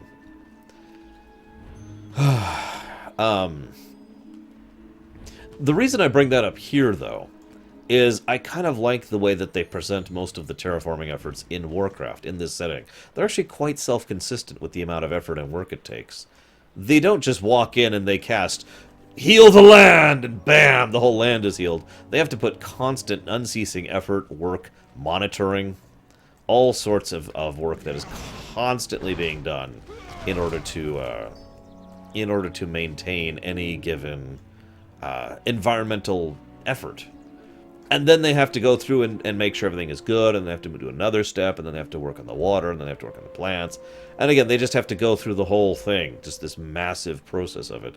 And I like that. I like the fact that it takes a lot of effort to fix the land in setting. It's consistent, and it makes it look a little bit less cheap than rather if someone just showed up and it was like, BAM! It's healed! No, I don't think it should work that way, personally.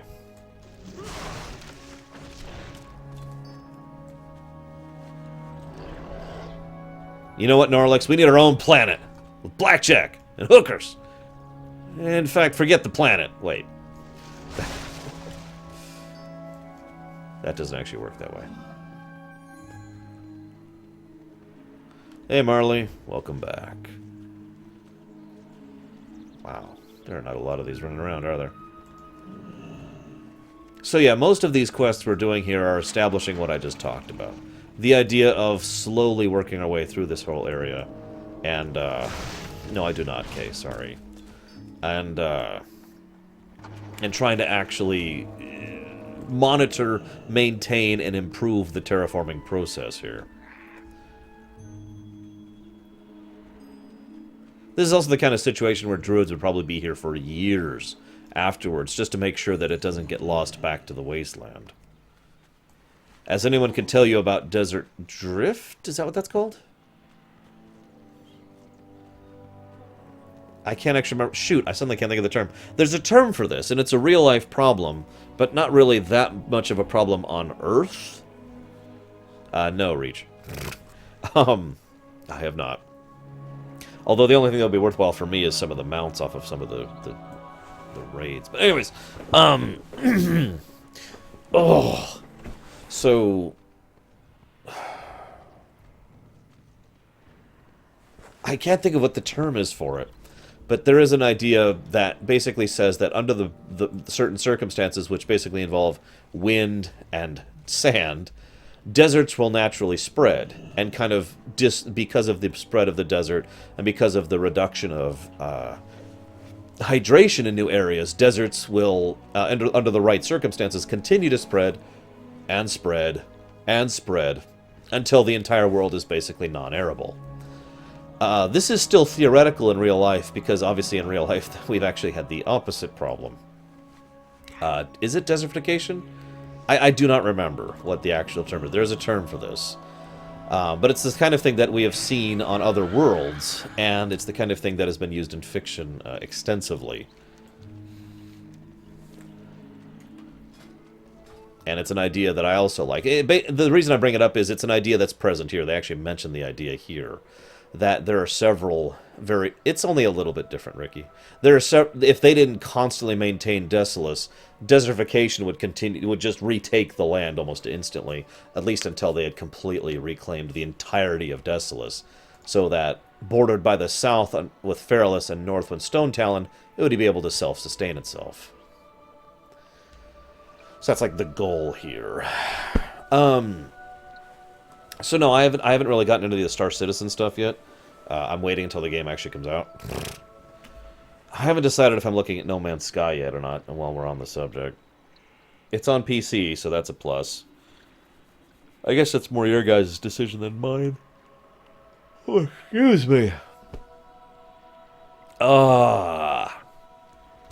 Okay. Peace, friend. You have done well, warrior. Monk. We will doubtlessly call upon you for assistance for more significant matters in the future. We shall meet. Hey, I'm again. friendly with the Cenarian Circle. Yay. I don't understand that question, per se, Night Dawn. I would say the only real goal for WoW at this point is stay the course. What brings you here? They've already tried the reduce expansion content quicker thing. They failed. They admit they failed, so they can't really do that again. Go in peace. So they're probably going to go back to trying to just refine the expansions and use their other sources of income in order to cover dipping sales in the interim. Unless they're actually going to go back to the whole regular expansions thing. But honestly, the only way I could see that work is if they did the back and forth thing with two teams. I've already talked about that. And I don't think that's really logistically feasible. Greetings. They've been talking about it since forever. They've been talking about it since the end of BC, really. Were you able to recover the samples I did? Yes, next time could I get, like, a needle to get the blood instead of a bottle of leeches? Ugh. As you have now witnessed, the rapid changes to this region can have positive and negative effects on the creatures. To the south and east of here, a raged Kodo are a constant threat to anyone nearby. It's time to put my theory to the test. I've used the rejuvenated Thunder Lizard's blood in the making of this concoction. I'm hoping it will soothe the Kodo when they eat it. Elune like Kodo, for those not aware, are herbivores. And we're feeding them blood. peace be with you. I know, we're not actually feeding them blood. We're feeding them broth that happens to have blood in it. Have you collected the samples I require? Oh, these are fine specimens. I shall commence my studies immediately. Goddess watch over you. On behalf of Desolace herself, I thank you. Asha Fela. I agree, Gnarlex. What a glorious time we live in. The former wastelands of Desolace are blooming, bursting with life. Imagine, monk, if all of Azeroth's wastelands awoke in such a fashion. Maybe someday. And that is the Cenarian Circle's long-term goal. Western Plaguelands, which we'll actually see when we get there. Eastern Plaguelands, and again, the Blasted Lands, the Burning Steppes, the Searing Gorge. They want to actually fix all of these blasted terrains. I'm not sure if that's really a good idea or not. But, yeah, that's the overall long-term goal for the Circle. It's true that there are weighty issues at hand here, but why not take a moment to appreciate the wondrous miracle we are witnessing? In fact, why not take part of it? Here are some Cenarian seeds. Use them at the more fertile spots. Perfect medicine for a weary soul. May the stars. Yeah, no kidding, considering all the terrible stuff this character has been forced to do thanks to the rails. God.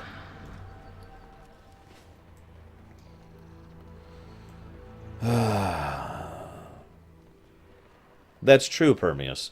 The Chronicles book is one of the reasons why I think it might be more likely they might actually try that multi-team effort thing. Because they have actually hired... We know for a fact they have now hired a team of people whose only job is to keep the lore contiguous. We don't know how long that's been a thing, but we know it's a thing as of now. They did it for the Warcraft Chronicles book and intend to do it henceforth. So they already have the necessary component for the two teams method, aka the third team, which keeps the two on the same page as each other.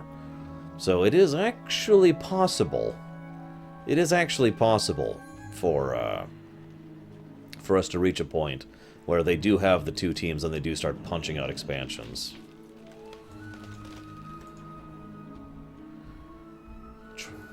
Yay! It worked! The Kodo enjoyed the taste of blood. Who's a good poke, Kodo? Who's a good poke, Kodo? It's you. It's you. Oh god, he's still enraged. Run!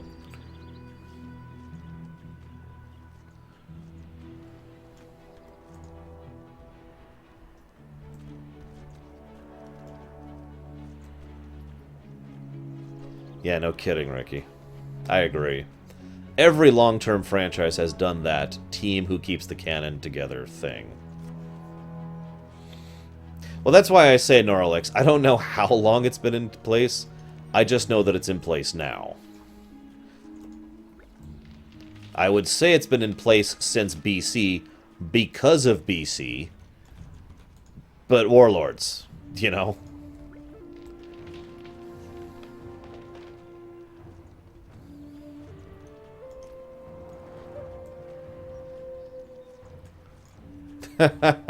That's pretty cool, Malaeus. And congrats, by the way.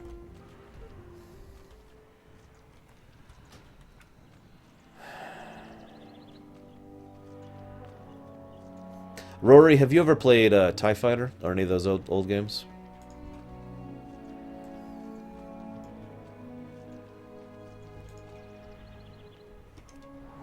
Well, Warlords... We keep talking about Warlords. Warlords was originally going to be a different story. And then they ended up doing what they did. And I think that might be one of the big reasons, in my opinion, why it flopped so badly, overall, cohesion-wise. Well, I'll tell you, Reach. It's this thing called a twin-ion engine. It's great. What you do is you get in this fighter that has no shields, and no hyperdrive, and no life support, and you'll beat the crap out of some Alliance scum! See you around, Probe. Now that you've heard the Warlords thing. I'm not going to get into it. Gosh darn it, we are going to save some of the Warlord stock for Warlords. Goddess, bless you. Oh, the rejuvenation is so invigorating, don't you think? Goddess, watch over you. Actually, it kind of was. I've actually planted trees in real life. It's kind of fun. Elune be with you. Except... in peace. Okay, so, yeah. Hey, Etheru. Join us, Etheru. Give in to the dark side of the scourge. The winds guide you. Greetings, monk. It is good to see you still draw breath. The time has come for me to call upon your services. I don't know, Ricky. Probably not that much. In all honesty. Just southwest of this glade stands Ghostwalker Post. There you will find a Forsaken by the name of Morin Bonesplitter. He may have a solution for one of the problems we face here. Wait. The Cenarian Circle is reaching out to a Forsaken.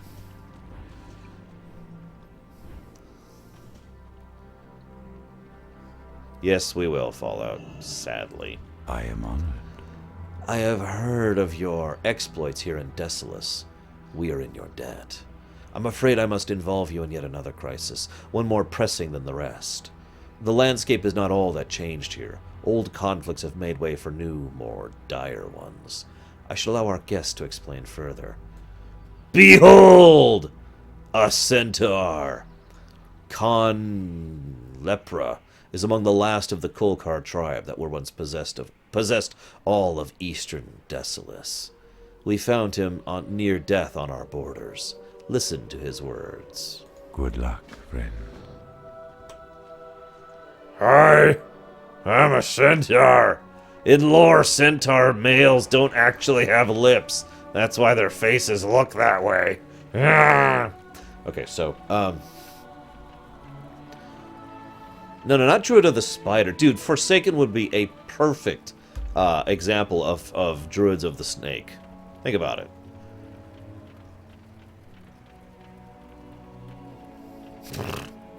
You know what, Permeus? I like that idea. Grom didn't actually redeem himself. He was just trying really, really hard not to draw attention to himself. He's like, yes, we were all against the demons, and therefore we're not enemies anymore, right? Right, please don't kill me. Oh god, please don't kill me. Because he'd lost his armies and lost his everything. Excuse me. I'm here to kill you. It is done. Sorum should be able to sleep in peace now that Kohor's threats have been silenced. Stomp on his corpse. With his dying breath, Kohor mentioned the summoning of a demon that could threaten the entire region. He was probably bluffing, because most demon-worshipping idiots are idiots, but that's not a chance worth taking. This cannot wait for Horde's invasion of Desolace to take shape. You must scour Thunder Axe Fortress, and bring an end to this potential threat. Step on his corpse. Okay.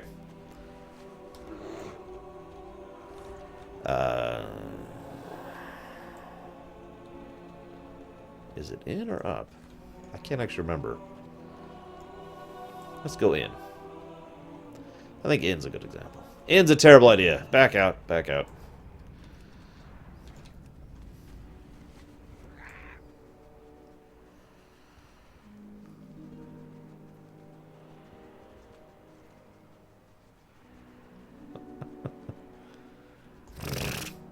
Seriously, I could actually picture Grom being like, "Please don't kill me." So I'm just gonna pretend we're all buddies now. Yeah, we're all buddies. You're gonna forget about all the atrocities, right? Right. I mean, those atrocities were yesterday. That's like eons ago, man.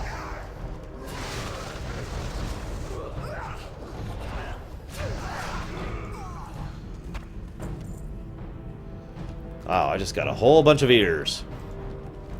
Sorum has made no secret of his disdain for the Burning Blade. Surely proof of their demise would be valuable to him. Okay, I need your ears. Thank you. Hey, you got any ears? Really want your ears. Ears, get your ears here.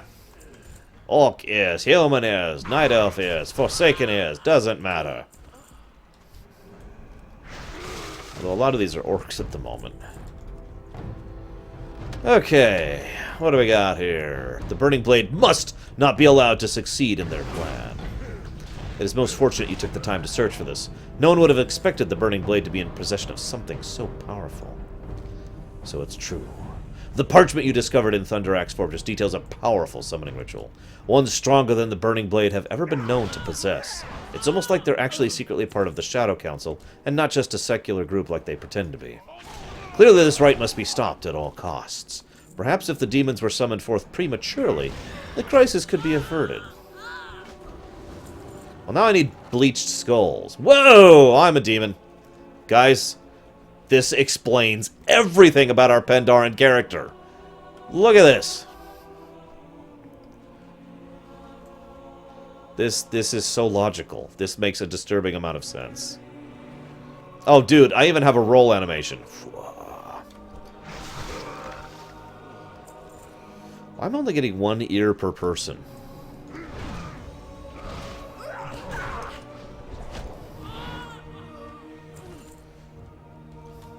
Yes. Join the Legion, my viewers. Join the Legion. Together, we will make Azeroth great again.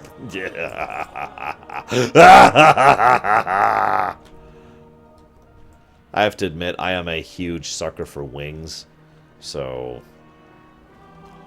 I love rolling around with the wings.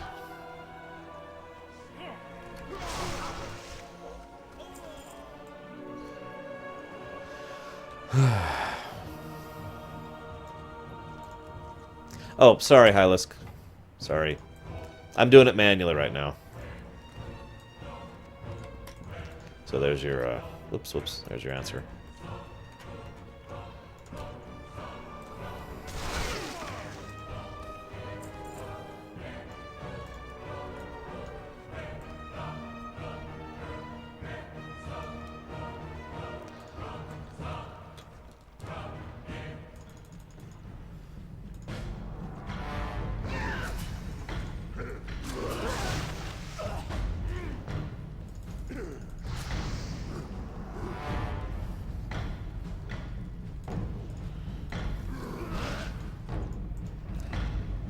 Well, the Legion uses... Oh, you already said Fel Magic. Yeah, Gnarlix, I think that's fairly accurate. Although apparently... Well, okay. If you look at the actual thing, which I have a picture of somewhere... Hang on just a second. Actually, I didn't have it here. Hang on. Let me look this up.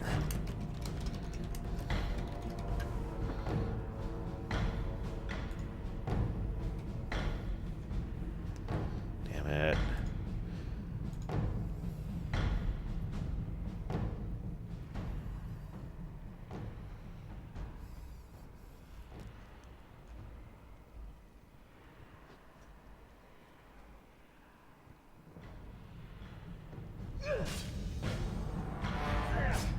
I'm sorry, I have to share something really quick.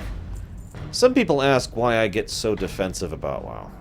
The answer is because I get really, really sick of hearing the massive, ridiculous amount of negativity to this game, and to its lore in general.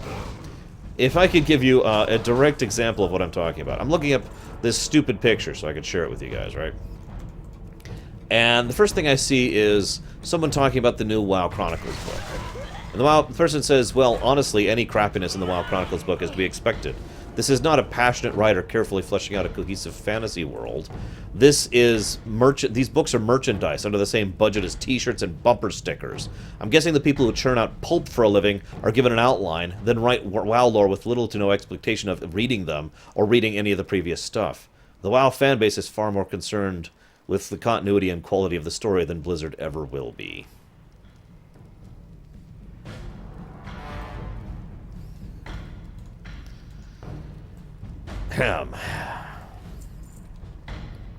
Yeah, that kind of thing. That's what I get sick of. Rampant negativity. And hundreds of skulls.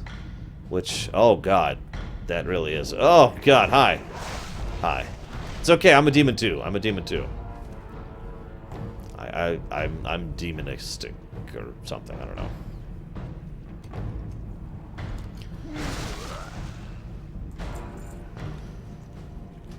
He wants... Lol, Ricky.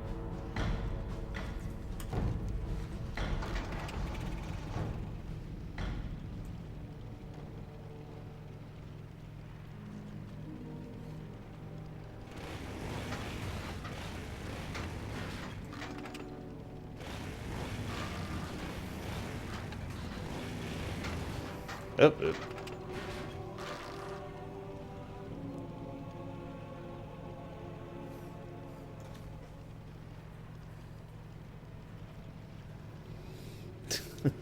What, Reach?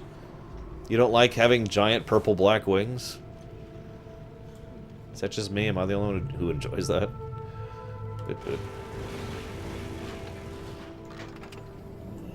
Hey.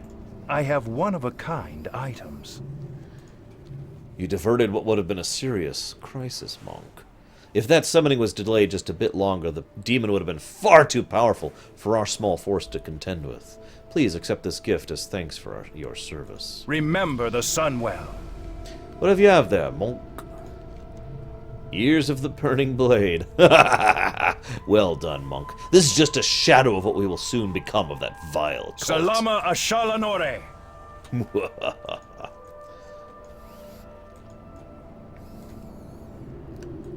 Taking a picture with the woman whose brother was murdered by the Alliance. Ho, ho, ho, ho,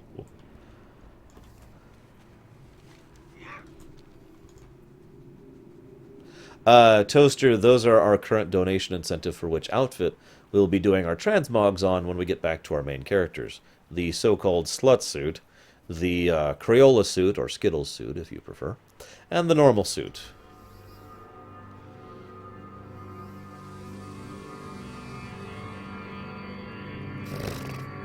It's okay, Reach. He can keep up, see? He's really fast.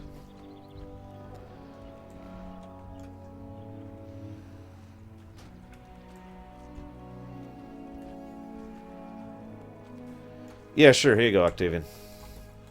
I'm literally just saving it in chat to paste immediately.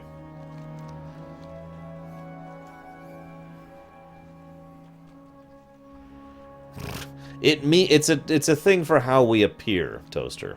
It changes our appearance. Does that help better? Oh, we should go ahead and... yeah. Yes, Ricky. This stream is funded by viewers like you. Because that's how PBS worked for a long time, too. If you'll recall. Some people tend to forget that. My mom actually donated a lot of money to PBS back in the day. Be not afraid, Pandaren. I mean you no harm. It began with a dream that repeatedly warned me of the danger to come. I saw the demonic legion bearing down on your kind, overrunning our lands. The dream has come real. The Burning Blade and their demon masters have pushed the Magrum out of their lands to the south. In turn, the Magrum have defeated my people and taken over our homes. The fight was ferocious. Only a handful of the Kolkar still live. I would ask you visit what was once my land and free them from their prison. Okay. You know what? Peace with the centaur is incredibly unlikely, but you know what? I'm in favor of trying. Oh, what do you want? What do you want me to do? What brings you here? Since the demons have invaded their lands, the Magrum have broken all ties with any outsiders. They are untrusting and hostile and have taken to stealing from others instead of providing for themselves. Many of our needed supplies have gone missing of late, and we suspect the Magrum are to blame. I think that is it, actually, Gnarlex.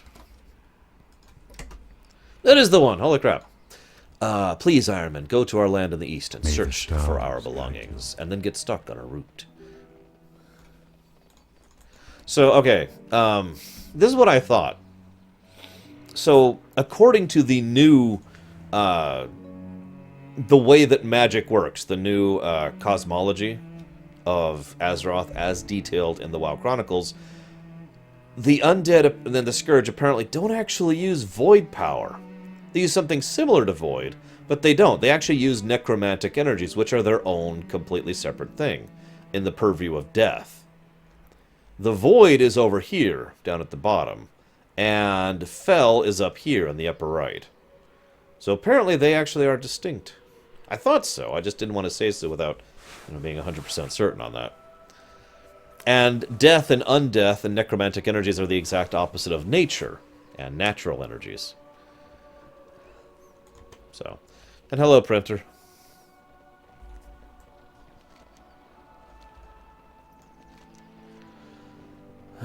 Yes, we'll do the centaur quests first. Let's see.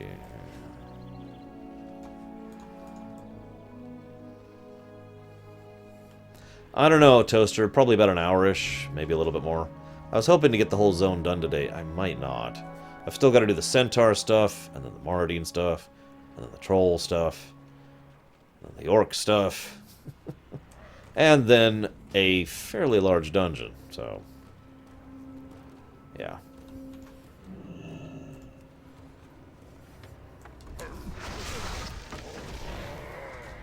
So this right here is grade A example of what's wrong with the Magrum. As I mentioned before, the Magrum believed strongly in taking care of themselves. That was actually what their original Khan believed in all the way back when the Magrum clan were actually founded. Maradon, Toaster. And thank you, Rogue. Rogue-san.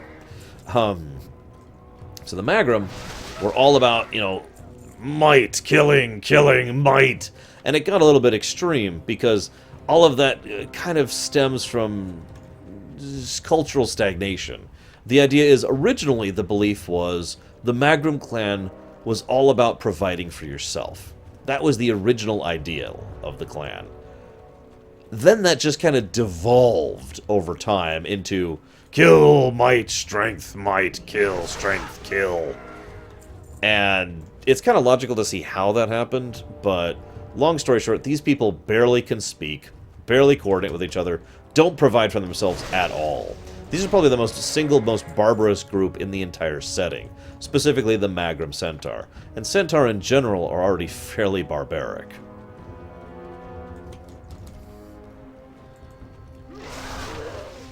These are the kind of people where if you actually had an argument, like if a Magrum Centaur had an argument with another Magrum Centaur, they would probably kill each other over it. And whoever wins would probably eat the other person, because that's another thing the Magrum do. I mean, all Centaur do that, so I guess that's not saying much, but whatever. Whoops, wrong button. The Gilkis are the opposite idea, which is funny because, again, it comes from a completely different mindset. The original ideal behind the Gilkis clan was, oh, it's okay, we don't need to be fending for ourselves because Theurgis will take care of us. Which is funny because Theurgis didn't give a good damn about the Centaur and didn't do anything for them. Not counting that one thing. So, yeah, they're like, no, she will take care of us. And as a result, for whatever reason, they ended up actually developing as a people and actually getting an understanding of, you know, culture and technology, math, buildings, that kind of a thing. And naturally, when the Magrum ended up going to war against the Gilkis after the Vanilla, but before Cataclysm, the Magrum pretty much completely overwhelmed the Gilkis. That's also ignoring the fact that the player character kind of screwed that all up in Vanilla. So, yeah.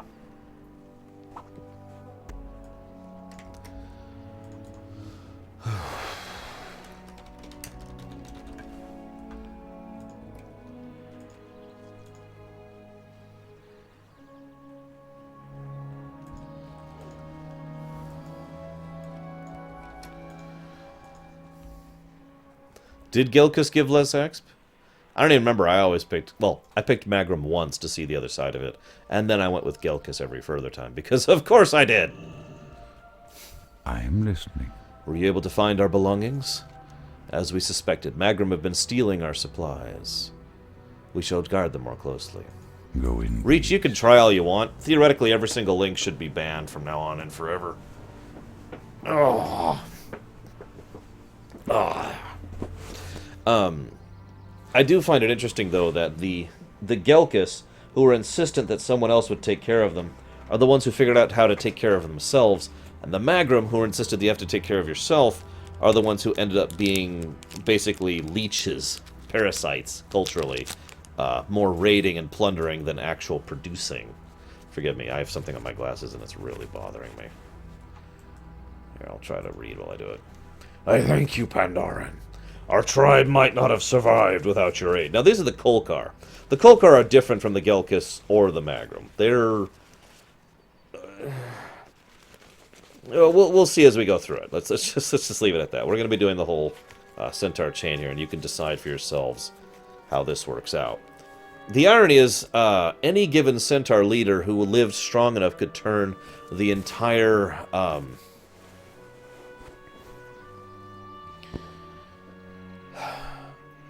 It was basically about the two centaur tribes, Hylisk, and helping one against the other.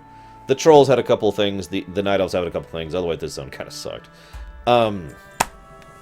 Any given strong leader of the centaur could revitalize centaur culture and technology and whatnot, because the centaur will always follow a strong leader.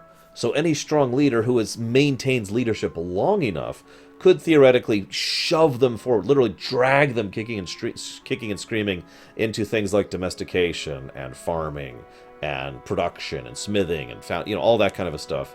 And then theoretically the next leader who eventually takes over will be taking over a society that already has those things, enabling them to try and advance forward. But that's never happened because most leaders don't last very long, you know? Anyways.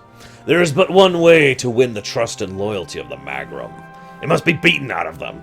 They have suffered many losses in their war against my clan.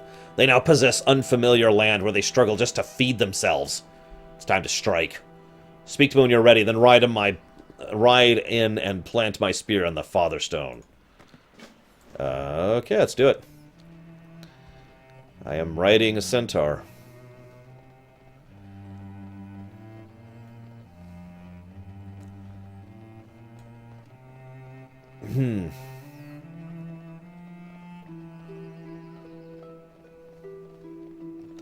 I wonder if the book will detail anything about the centaur. I've always kind of wondered how an earth elemental and a Loa have combined to make centaurs. Unless Zeatar isn't actually a Loa like his father, and is in fact a keeper of the grove, which makes that even more confusing. Well, actually, he totally did, Gnarlex. I know I've been kind of understating it, but remember, the Horde and the Alliance aren't actually here. Not yet. This is a Cenarian land. But both sides are planning to invade Desolace. In fact, several of the quests we do as both Horde and Alliance is prepping for that invasion. That invasion never came into fruition because of the escalation of the war in Pandaria, so forces were diverted south to Pandaria instead of continuing through Kalimdor, including here.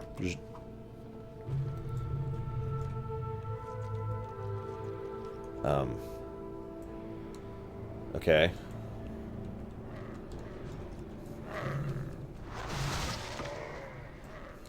This is probably a good time. Danny has mentioned that the Blizzard team took a lot of inspiration from the Mongol hordes. Yes, Gnarlex. When they were designing the centaur in general. You can probably see a bit of that in their overall design.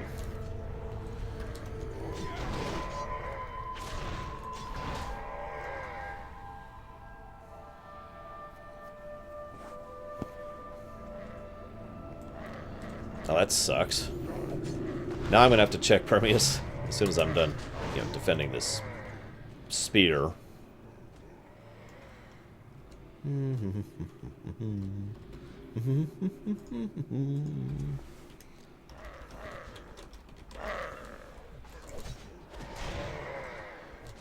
Alright.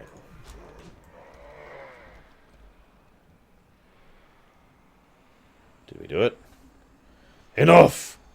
What is this about? Why is it you meddle with centaur affairs, Pandaren? No one need lecture us about the demons, Pandarans. It is they who drove our clan from our ancestral lands. It is they who forced us to take the Kolkar wastelands, while we struggle just to exist. The war against the Kolkar took a heavy toll on my people. What few remain of us are weary and hungry. Bring food! And we shall discuss the demons. It is a sad state of affairs that the centaurs, the Magrum in particular, are so screwed at this point in time that the one thing they demand in order to seek peace is food. Just food. It says a lot for how far they've fallen, basically. The Magrum actually used to be the second strongest clan of all of the centaurs, second only to the Maraudine. And the Maraudine are debatable since they never leave Maradon, so, So they might have actually been the strongest clan. And they were completely laid waste by the demons. Honestly, Gnarlex, I doubt Blizzard knows I exist. A few of my more awesome viewers actually mentioned on a few Blizzard forums and tweets that I was, for the, during the big Blizzard anniversary, I was streaming WoW and doing a big Lorerun about it. As you might imagine, no one at Blizzard noticed. Nope, mine still says arriving Tuesday.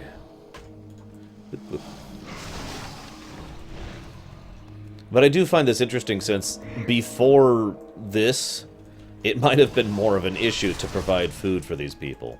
I know, they're just going after basilisk flanks, but you get my point. I did it just a few minutes ago, Gnarl. Victory Coffee, you just missed it, sorry. Next thing I'll be eating is... I don't know. I have eaten, legitimately now, I have eaten a jalapeno dipped in pudding, banana, or was it vanilla? It was vanilla pudding on stream before.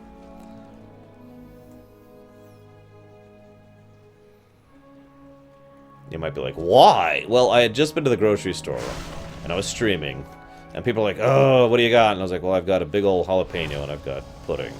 So I'll let you decide which I should eat. And you guys said I should eat both at the same time, because you're evil. That is our mortal counter, Zelbacil.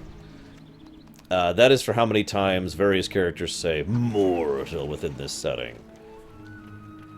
Especially in a derogatory fashion.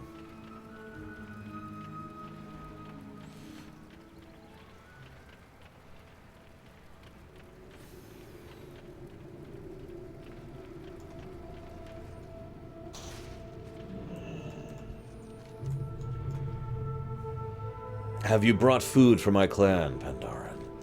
Very good. This will sustain us for now. It would seem we have no choice. As reluctant as I am to cooperate with the Kolkar, there is wisdom in the words of their Khan. You may give him word we will lend our spears in battle. Alright then. Well, you could, Rory, if you were there when it happened. That... I do find it interesting that the only thing you find, worthy of watching is me being gross and disgusting. There are other channels that do that, There's an entire subculture of, I believe, Korean television where it's literally just nothing but people eating live.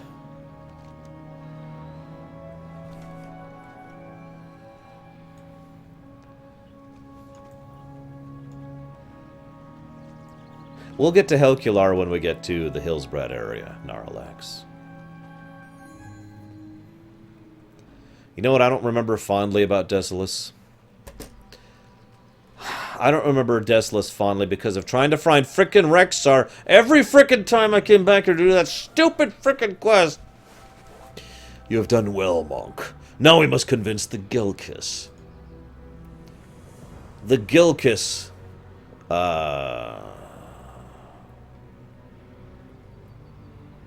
maybe it was the Kolkar I was referring to. Oh, that's... Gotcha, Rory. That makes more sense.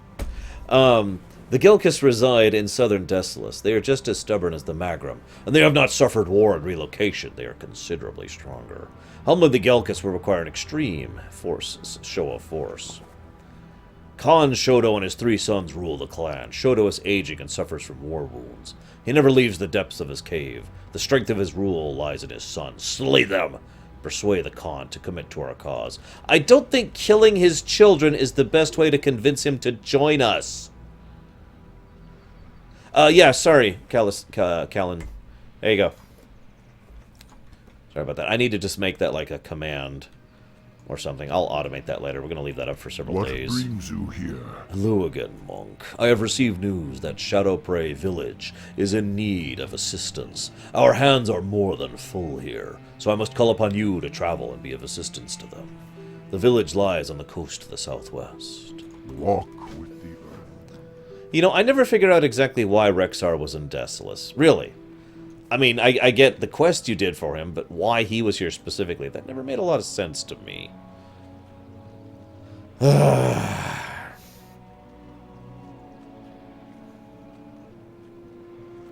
So, first of all, hey Z-Whip. Shoutouts, dude.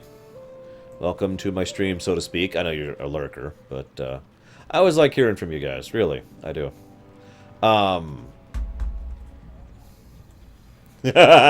True enough, Hylas. Wow, God, this is just so different looking. Remember when this was just rock and death? Anyways, I am trying to grow my hair all the way back out. Yes, in fact, I actually want it to be longer than it used to be, which is why it's taking a little bit longer.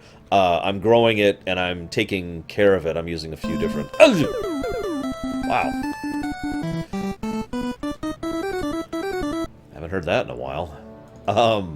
I'm using a few different products on it, and then trimming it, getting rid of split ends, and then growing it, trimming it, split ends, etc., etc. Thank you, Reach, for the donation. Where would you like to put it? As you can see, the slut suit is way ahead right now. God. A little bit too much, if you're asking me. But yeah, look at this place. God, this used to look terrible. This was like the Horde. There were 2 Horde quest hubs here. This was one of them. The other one was Shadowprey Village. And yeah. I hope Rexar is more involved too. He's awesome. I liked his quests in BC quite a lot, actually. It was nice to see him in action again. Throw it at Skittles. You got it, Reach.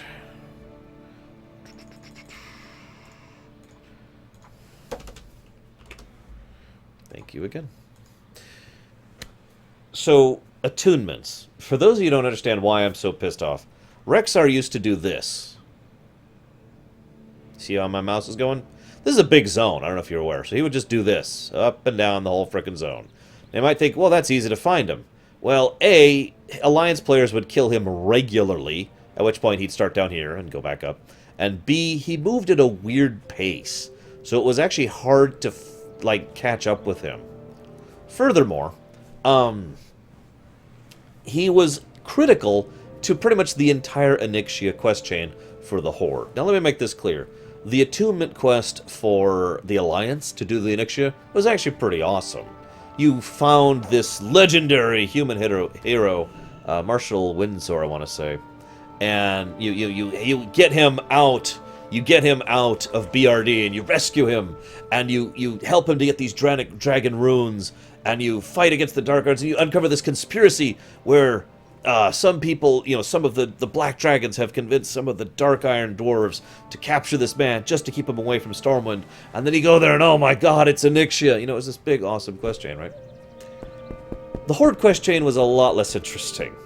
You go to Rexxar, and then you go to BRD, and then you go to Rexxar, and then you go to BRS, and then you go to Rexxar, and you're probably noticing a trend here. And it was literally just go do a thing, go back to Rexxar. Go do a thing, go back to Rexxar. Go do a thing, and go back to Rexxar. So each time, at each freaking step of this quest chain, you had to come back to Desolace, and you had to go and find Rexxar, who probably was dead because the Alliance regularly killed him. Again.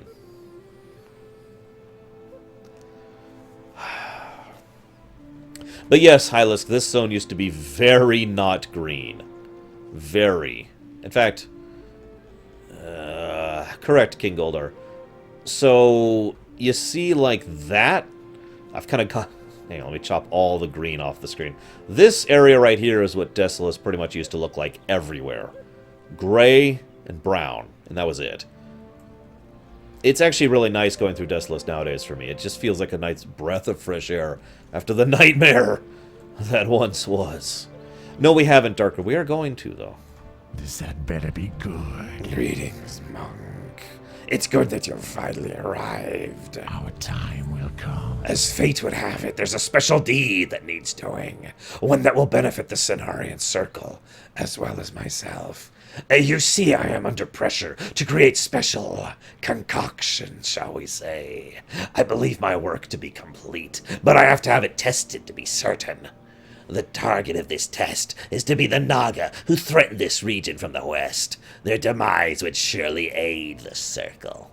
First, though, I need a delivery service. Hollow horns from the dying Kodo should do nicely. Goodbye.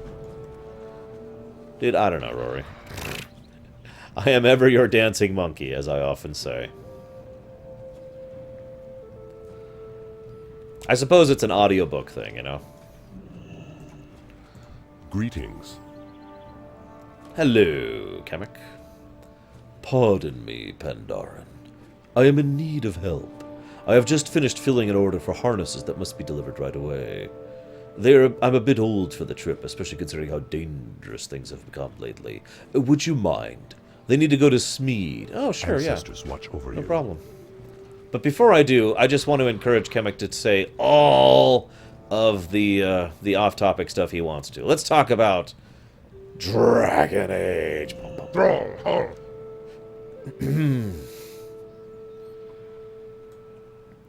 There are a few that do, yes, Permeus.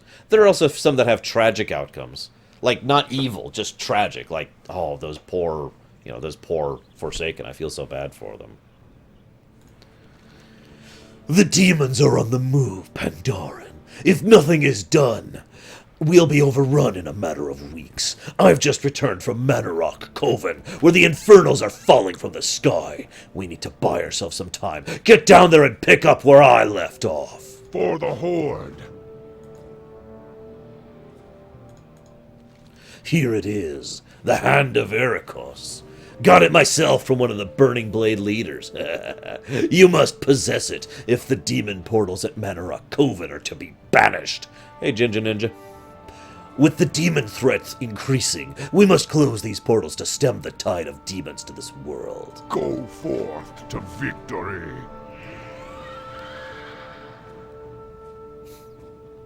I have 4 video games. I don't remember. I've got 3 very distinct video game ideas in my head that I do actually plan to do some distant future when I actually can do stuff like that. Yeah, right. That's probably never happening, if I'm being completely honest with myself. But I do have those ideas locked in my head, and I have not shared those stories with anyone, nor will I, until or if I ever actually produce those stories and those game ideas. I also keep quietly watching new game releases to see if someone else has the same idea I do.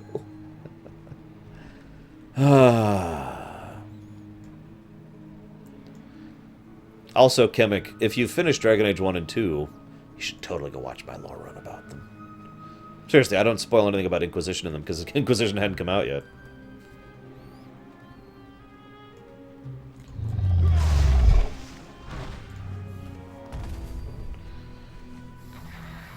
That's a good question, Hylisk. I hope it has nothing to do with the Burning Blade having a resurgence of activity lately, because that would be unpleasant. Damn it, this area looks cherry-picked. Yeah, we might have to start killing everything. Path of Exile and a better engine? You mean Diablo 3?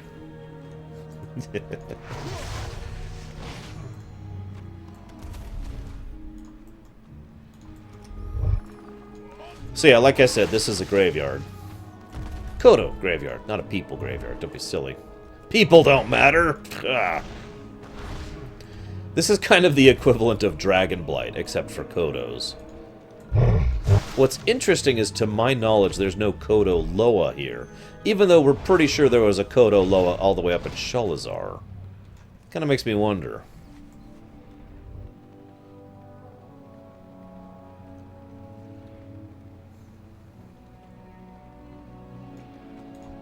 Ah, KOTOR was a good one to go through. Although I did feel bad about how I would constantly just stop to talk for an hour every 10 minutes. Alright, here's 10 minutes of gameplay. Now to discuss everything in the universe.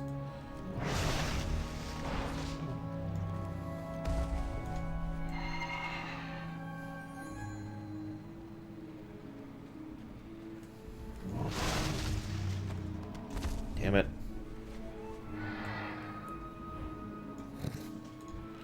Well, at this point, honestly, what I would need to make a game happen is programmers. I am so out of touch, programming-wise. I don't know any of the vocabulary anymore. I can tell you what I want to happen code-wise, because I still understand code logic, and I'm still good at that. But I don't actually know the vocabulary at all. In all honesty, I would probably purchase an engine as well, and then modify it. Because that's what you're supposed to do when you purchase an engine.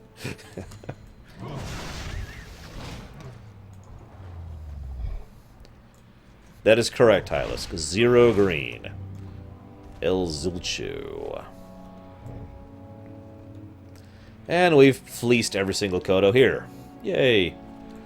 Okay. Oh, nope. There's one more. A little bit of C++, a little bit of COBOL, a little bit of BASIC, a little bit of HTML. Yes, it was this long ago. COBOL and C++ were the big ones. I can't do janitor or mascot, Ricky, but I wouldn't mind hiring you as my hired goon. Your job would be to go around and beat people up who are stupid.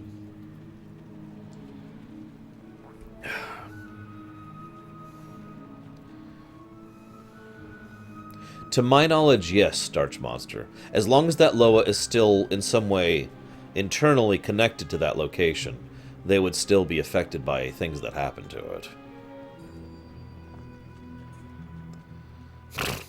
I know, Permeus, I know.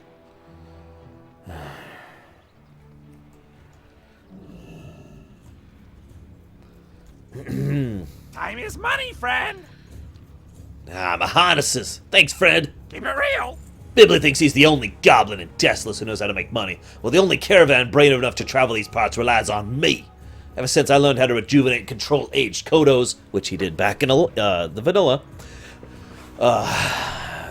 Cork Rigger and I entered a partnership. Take the combobulator and use it on any aged or ancient Kodos. It'll be a jolt. It'll jolt the beast into a tamed Kodo and force it to follow you. Once you have it tamed, bring it back to me. Hurry back. So yeah, back in vanilla, we did this whole quest to help this guy perfect this device that would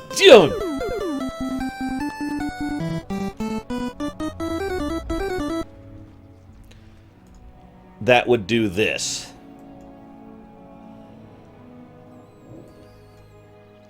And completely revitalize dying Kodos into living Kodos. Now, I don't know about you, but that's actually mind-blowingly advanced. I can't believe he managed that kind of tech. That's a little crazy, really. Alright, where's my thing?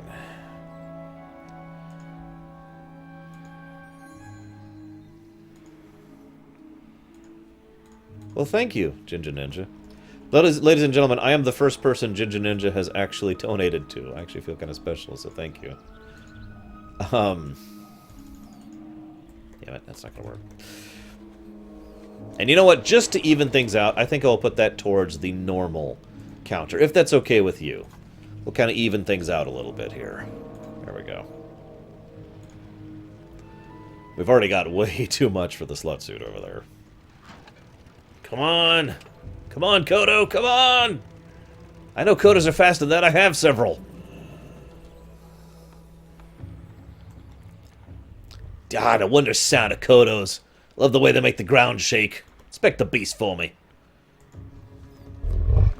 He's awesome. But thank you, Ginger Ninja, again. Let's go get some more Kodos for our goblin friend. I'm still blown away by the fact that he has a device that rejuvenates dying Kodos into young Kodos. He literally has a reverse aging ray, for God's sakes.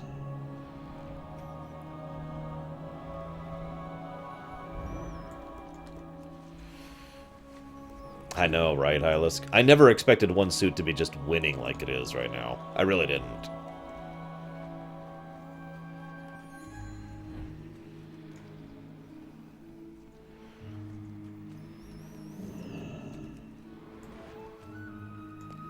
Scourge Lord Hoip! And I'd probably go with the awesome Tier 9 suit for our Paladin. Because it looks awesome, and that's my reasoning.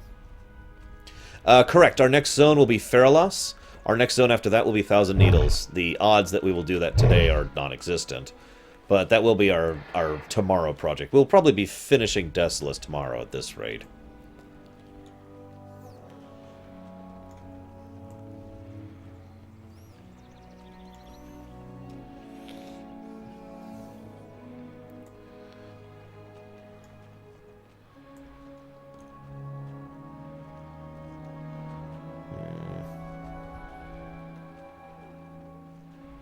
That is correct, Psychotic.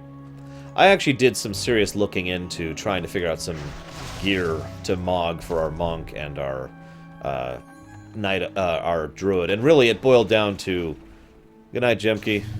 Have a good one. Hope to see you tomorrow. It really boiled down to I could really burn my way through the Dark Moon dailies to get us Tier 1 equivalents, and that's it. that was our option for transmog gear for these characters. And everyone just kind of agreed, let's not even bother with that. And I am thankful for that, because I really didn't want to do that.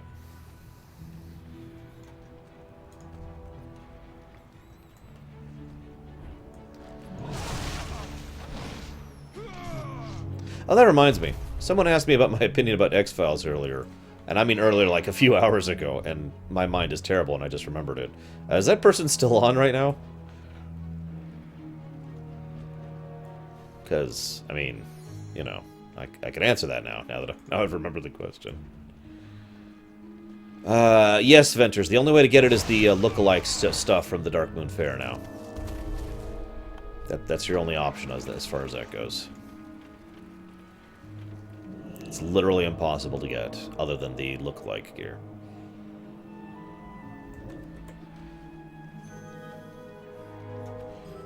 Oh, I understand medical bills, Goldar. Believe me. I had to pay off my entire surgery and hospital bill for my kidney stone issue without any help from insurance. I just paid that. I mean, you guys paid for that, basically, because that was when my full-time job showed up. Aha! Octavian! Here's my thoughts about X-Files. I really like there's two types of X-Files stories. I forget their terms for them. But there's Monster of the Week stories, and then there's arc stories, right? Well, arc stories, I pretty much love just about all of them. I really like the arc stories of X-Files. I love the overall continuity. I love the build-up of the mystery. I love the general concept of forgive me for putting this, the down-to-earth government conspiracy running things kind of a thing. And I know this sounds weird. Yeah, the myth arc, thank you. I know this sounds weird, but I liked the myth arc more when it was much more down-to-earth. Before the alien bounty hunters showed up, before... I mean, I know that was kind of early on. But before the alien bounty hunters, before the black goo thing, before all of that really started getting into it, I really preferred when it was just people who were manipulating other people. You know, that kind of power in the completely non-literal sense of the word. I enjoyed that feeling, and I loved the myth arcs up until a certain point. I forget when exactly. It really trailed off towards the end for me. The Monster of the Week episodes I almost universally skipped. There are very, very few of those that I actually liked enough to keep watching. Very few. So that's my overall thoughts on X-Files in a nutshell. Some good stuff, some bad stuff. Good show, though. I would still recommend it overall. Yo! The caravan will be here shortly. Yeah, the newly tamed Kodos I was asking for? Excellent. I'm going to be very rich. Yes, very rich. Glad I could help. I like the fact that, so, some people think goblins are lazy. I'm not sure where they get that opinion. Goblins actually work very, very hard. If they think that there's going to be some kind of profit in something, they will work their ass off for it, in some cases at least. So I like it that the Desolace, which, especially back in vanilla, but even now, is this pretty out-of-the-way, pretty hard-to-reach area. Getting any kind of caravan or trade going through this place is insane. And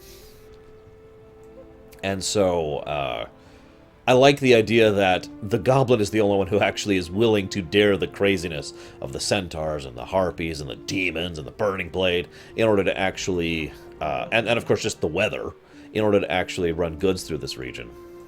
Speak quickly. Back so soon. Yes, these will do nicely. Here you go, monk.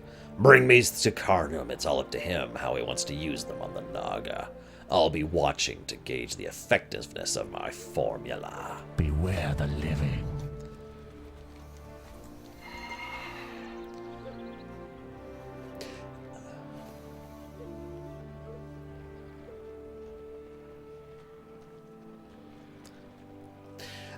My opinion, Chemic, on the I Want to Believe movie is that it was coffee. It did seem fairly well put together. It was just nothing there was interesting to me. Does that make sense? You know, your standard coffee situation. Greetings, traveler. I hate to use such unnatural measures, but I fear we have no other choice. As you of course know, the Naga remain a serious threat. The time has come to drive them back to the sea. Let's do it! We shall meet again. Yes, it was victory... Wait. Do I have a rumination coming for episode 7? I believe that's on the request list. Let me check here. I only do ruminations on things that are requested.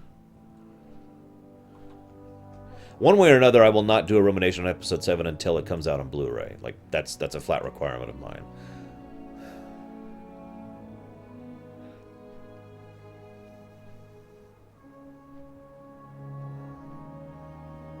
It actually looks like none of my patrons have requested episode 7, so... I suppose the answer is no. I will not be doing a rumination on episode 7. My least favorite WoW character. Myself. Wait, no. Can I... I'd count Maradon, but he doesn't actually exist. He's also not in WoW.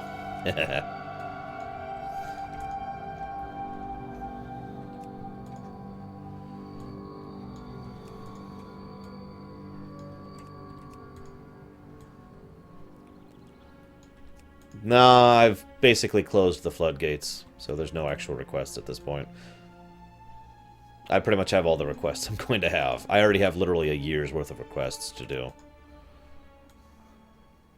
So yeah, since Maradon doesn't count, there aren't many characters I actively dislike that are large characters. I mean, if I really thought about it, I could probably think of individuals like Overlord Kromgar, who I don't like. But as far as major characters... I can't actually think of any major characters I really don't like in WoW. Now I know what you're saying, well what about Garrosh? Well, as I've said before, Garrosh is very, very well written, and therefore I can't say I dislike him so much as just the fact that I want him to die. There's a difference. You know what I mean? Or maybe you don't. That's okay too. Rumination on Deadpool? There's a scene in Deadpool that caused me to go into a genuine panic attack. There's your rumination on Deadpool. And the rest of it was amazingly awesome. If I ever get a copy of it, I'm probably going to rip it off of the Blu-ray, edit it to remove that scene, put it back together, and then just watch the edited version.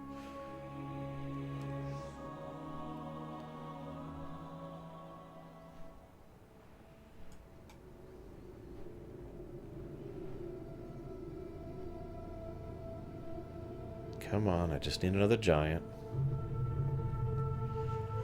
Yeah, my sister had a lot of issues with that scene, too.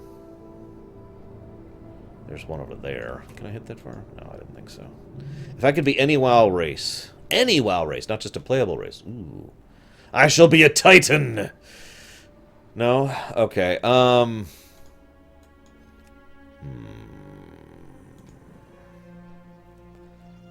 Honestly, I've actually hammered this out before. I would probably go ahead and, I'd go ahead and go with a Blood Elf. I need to be someone who's immortal. And, I don't feel like being ugly or female. So, I would go with Blood Elves, most likely. It's the torture scene. It's the scene where he's strapped into the chair. Or the capsule, rather. It's the capsule scene. And apparently some people haven't seen the movie, so let's not spoil it for them. But it's the capsule scene. That's what I'm referring to. The total powerlessness. The total powerlessness really got to me. Just... can't even commit suicide. It's just... yeah. Anywho,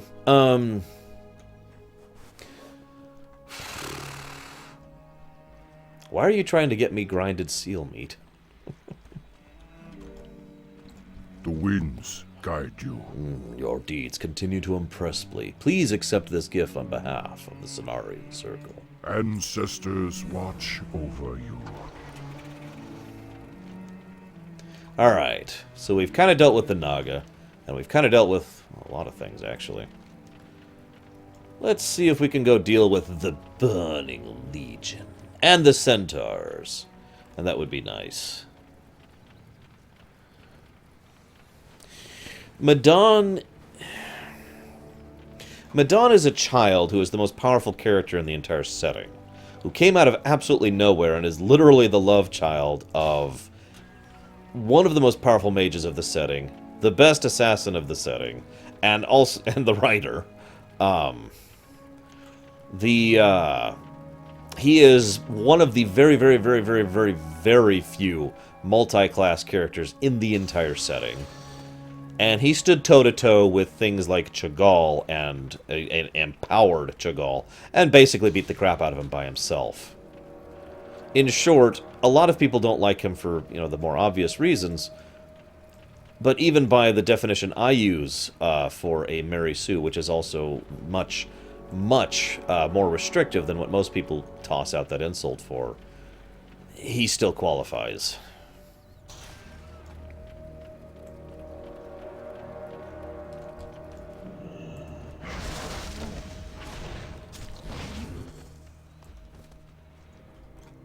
Alright, let's see if this thing works. No? Oh, right. Right. So here we have Manarok Cavern. For some reason, no one's ever come back here to finally finish off the Legion forces in this area.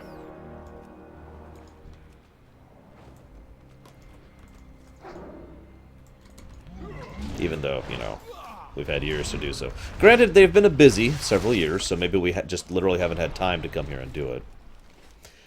You recognize this is the essence of the summoned demon. Dangerous and rarely understood energies weave in and out of its surface. As you gaze upon it, a vision fills your mind. An image of yourself controlling demonic minions. A rush of excitement flows through you as you imagine wielding such power. Looking at your surroundings, you wonder how this treasure might be used against the demonic enemy. What? Maradon's parrots are Garona and Medivh. Which is already something that's kind of...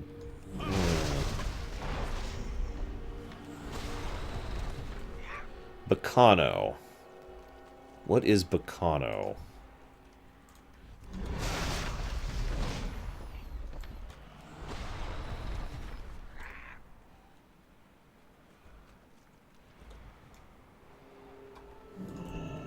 So this is going to be really funny.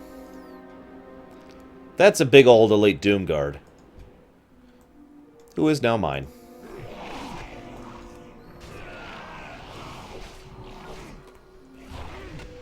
Burn. Burn in hellfire! Demon race confirmed.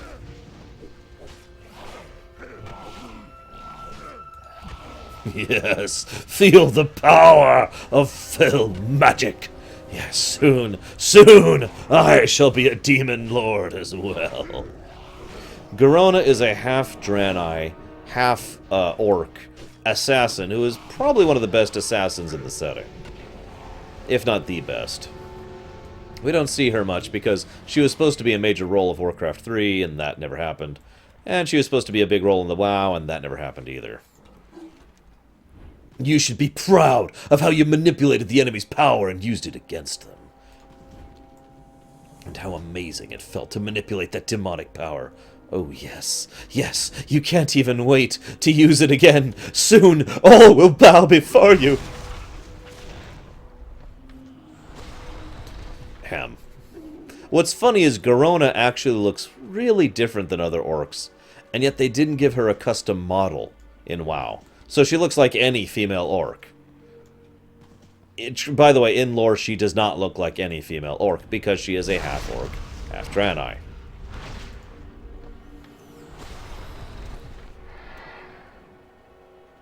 No, it's okay, Victory. I was using it against our enemies. That makes using power okay, right? Right? Can I use fell power again, please? Just a little bit. Look, just 20 more things of fell power. That's all. 20 more minutes. Just 20 more minutes. That's all I need. God, please, just 20 more. Oh God, I'll kill you. I'll kill you. Anyways.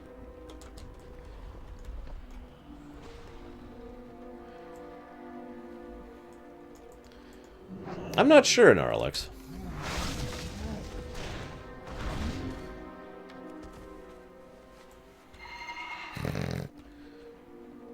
I almost never use Garona. Of course, I almost never do any garrison stuff ever from this point on. Yeah, no kidding, Wraith.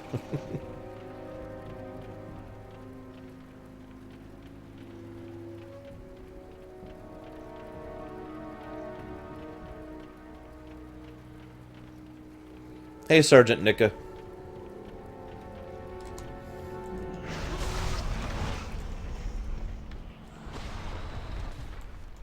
Oh god, don't joke about that. I don't want Maradon to be in my WoW. I'm glad that he has never been in WoW so far. In fact, hang on, let me find a quote. Give me just a moment.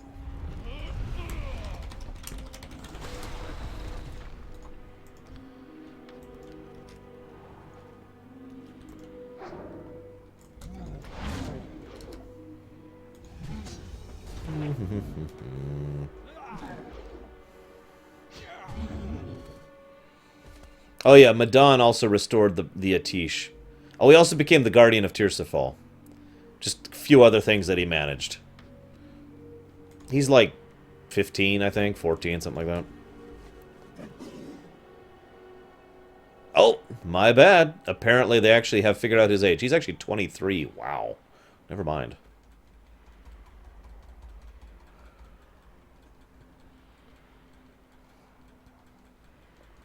Well, crap.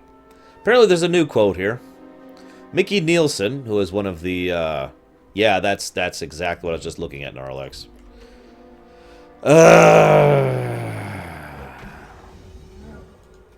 So Mickey Nielsen actually mentioned... That's actually more recent than one I was looking at, never mind. The one I was looking at is actually a few months ago, where he said, we won't be seeing, and I quote, we won't be seeing Maradon for a while, but he's determined to someday make Maradon awesome. And then, of course, he apparently recently mentioned that even though there's a lot of talk about the Blizzard devs disliking Maradon, apparently there's nothing officially anti-Maradon. I have heard a few Blizzard people talk about how much they dislike the character and don't want to use him, but shrug. Maradon is the Mary Sue.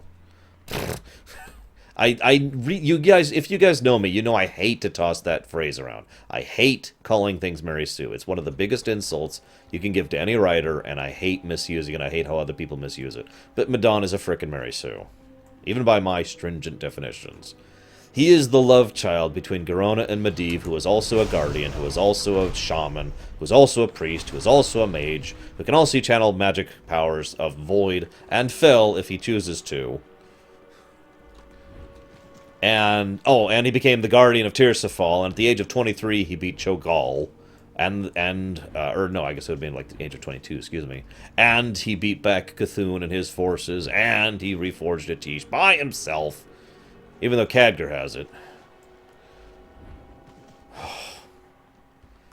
That's who Maradon is.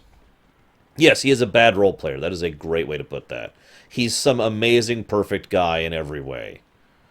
And it's a little silly. You know what I would be okay with Maradon coming? Okay, I've got it.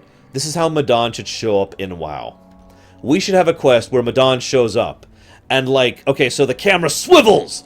And there's like, Deathwing is back! And Deathwing is flying towards us. And we're like, oh my god, cower, cower! And behind Deathwing is Ragnaros! And the Lich King has returned! And they're all storming. And Maradon says, I will save you! And he one-shots all of them. And he starts doing slash laugh over and over. And then the camera pans back. And we see this orc kid in like really crappy green gear. And he's like level 5. And he's like, yep, I'm Maradon. Yep. My mom is Garona, and I'm totally awesome. Yeah, I'm gonna be the savior of Azeroth someday. Woo! And then it runs off, and you know, your next several quests are escorting him because he thinks he's some hot stuff, and he can't even fight like Murlocs or something. You know, something really, really pathetic, like kobolds. What do you need? That I would be okay with. Well done, Pandaren. The danger persists, but you have bought us some time. Dabu. Your efforts have helped to slow down the enemy. Thank you. Strength. I try.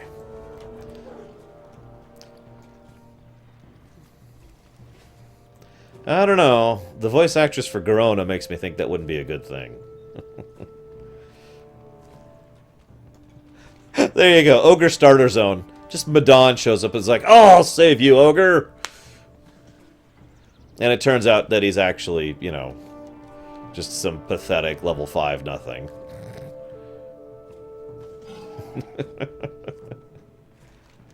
Maradon is sided with himself, of course. Technically, he was approved of by the entire frickin' Council of Tirsaphal, and the forces of good and light and justice and true, and he was friends with absolutely everyone he ever encountered, ever.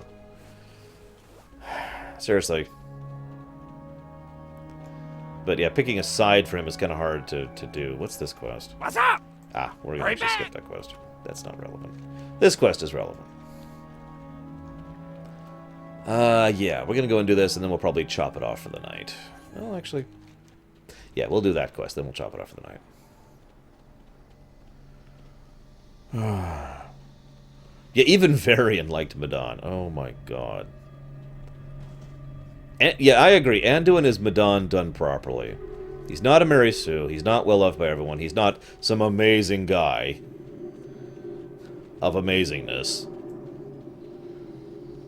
He is not a multi-class Doom Death Ball. Ah, shoot. I was going to show off Bone Valley. It's not that early. This is 7 is about my average cutoff time nowadays. Alright, tell you. Well, I don't have the quest to go to Bone Valley yet.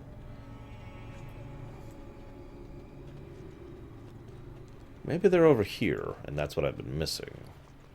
Because I do those quests. Those in here. I thought those quests chained there, but they didn't. So I was actually mistaken about a great many things.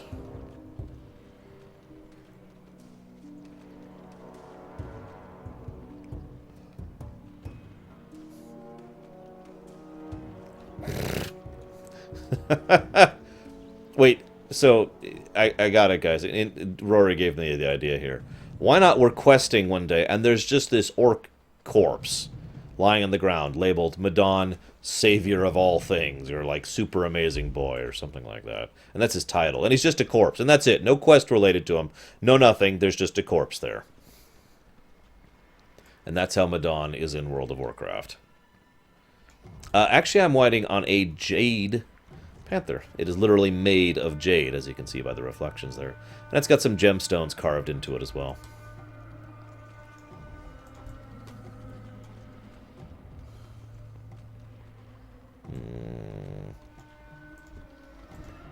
Airyman.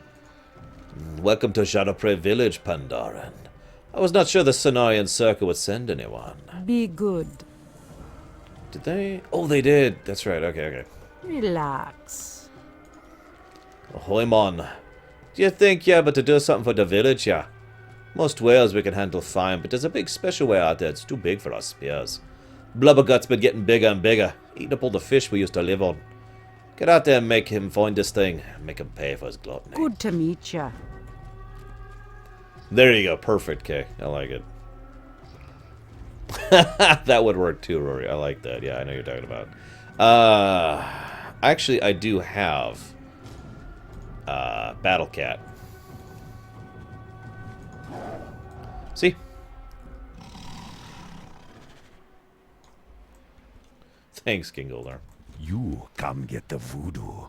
I will reward anyone who makes my life a little easier. Well, that sucks for you then, because I don't feel like doing that. Well, we know they're crab people. We also know that they're crab people. They taste like crab, but they look like people, I believe. It's kind of vague. Where are you? See you around, Lilu.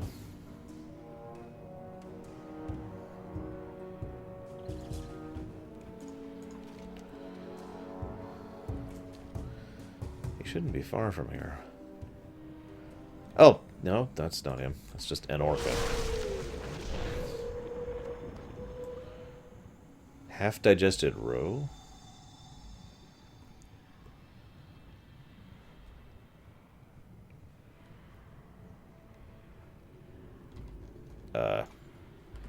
What the hell's?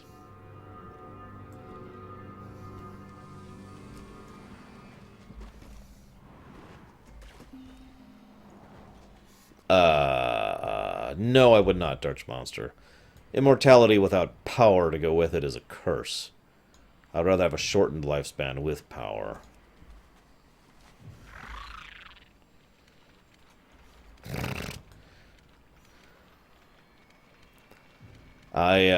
That might be just a little bit too much reach. There he is. Hey, buddy. Bring it.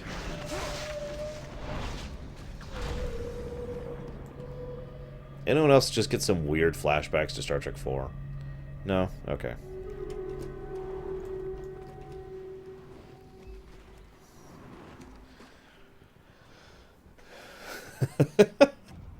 Crab people.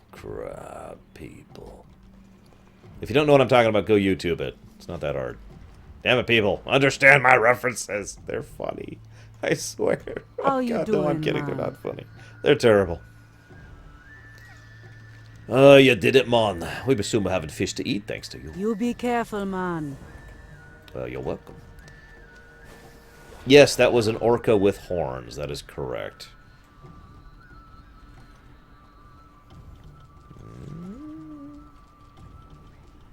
I guess that quest is... Well, yeah, I guess there's really not... Huh, okay. Huh. I suppose I can abandon this quest by now. Go away. I have 2 quests to go train at the Peak of Serenity. I should probably do that at some point. Anyways, to really answer the question earlier, no, to my knowledge, we don't actually know what the Makura are. It's interesting because they are they're like in between intelligent animals and really, really stupid sentient sapient beings. They do have some really basic ability to communicate, and they do have some really basic ability to coordinate with each other. But for the most part, they are basically animals. They're just, you know, like wolves. I like to use that example. They're wolves. They're just a few steps above wolves, if that makes any sense. Now I'm going to make peace the centaur way, by murdering the person who I want to make peaces with sons. Now, the funny thing is, you probably think I'm just being facetious there and making fun of the fact that we're murdering in order to make peace. But there's actually a legitimate strategy here. Here's the deal. The actual leader of these people is old and sick and weak. Now, you remember what I told you about the centaur, right? The centaur require a strong leader in order to function, in order to follow them. That's how their entire society works. In the absence of a strong leader, others take power. So in this case, his sons have taken power. So his sons are the ones actually in charge right now. Now, they share power equally, which makes them much more difficult to work with than an individual. Whoops, I need to go over here, apparently. So, in other words, what we are doing is we are butchering his children. In fairness, they're not kids. I mean, these are fully grown adults here. But we are butchering his sons so that their influence is gone. So that the only one left actually in charge of the tribe is the old, weak leader, who will therefore be easier to manipulate and control, and more susceptible to our point of view. So this really is the centaur take on diplomacy. This is a monk, Jinja Ninja. No, we won't be killing the father. We will be convincing him to see things our way. Oh, apparently we've got some Twitch lag going on. Sorry, Rory. I doubt Jinja Ninja could tell I had the staff on.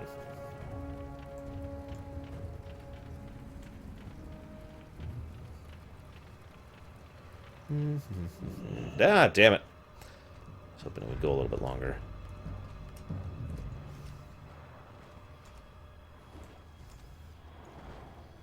So here he is. My sons slain, my clan in ruins. Were I in my youth, I would tear you limb from limb. Go now, kill me, or leave me to mourn alone, Pentorin. He stares at you with an empty gaze as you detail the demon threat and Lepra's visions. It matters not to me what becomes of my land now. I have failed my clan and my forefathers. There is but one thing left in this world that might bring my old soul hope, and she's likely dead as well. My precious daughter, Kara, was taken from me by the Maraudine. If you bring me back alive, I'll consider your proposal. Oh, okay. So, we killed your sons, but we'll save your daughter, and that way your bloodline may continue, depending on how you view gender politics and the centaur. Hint, they don't give a damn about gender.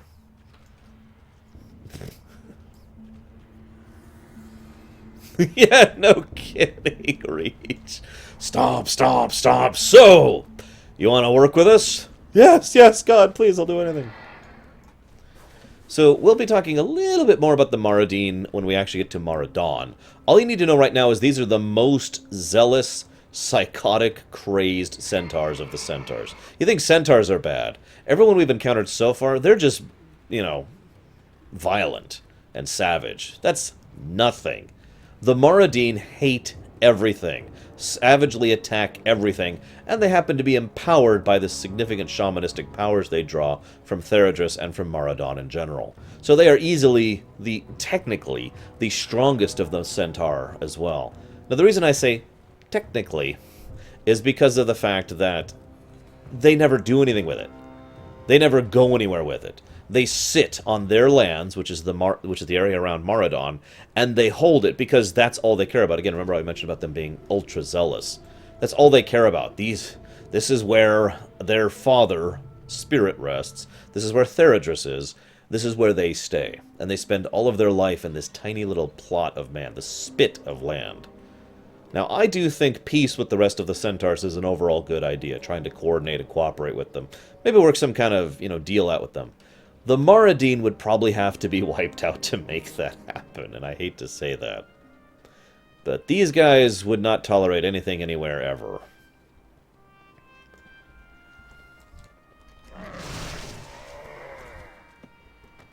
There it is. I suppose that's a matter of opinion, Darshmaster. You've discovered the location of Khan Shoto's daughter, Kara. She's being held behind the doors to Maradon.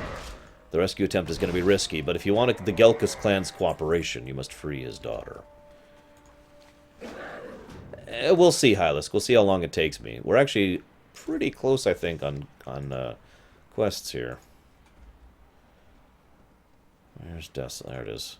Yeah, we're actually really close on being done with this zone, so I might actually have time to do Maraudin today, which would be nice. I'd prefer that.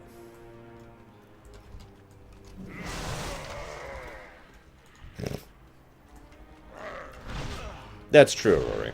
So I guess that's nothing new. I like to think in lore the reason our Pandaren is so damn strong is because he's got that giant mech of doom. That's what's actually doing most of the fighting, not him.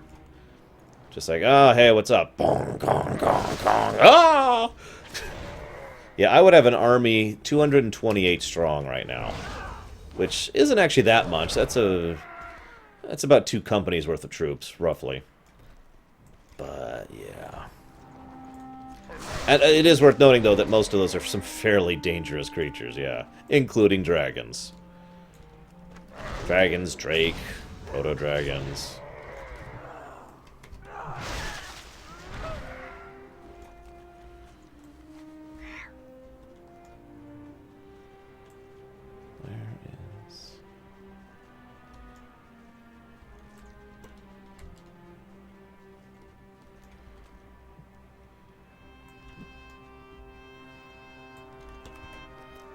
Yeah, wind serpent. What else we got here? Wind serpents, tigers, bears, fire, elemental birds, undead horses, Drake, giant frickin' bird of doom,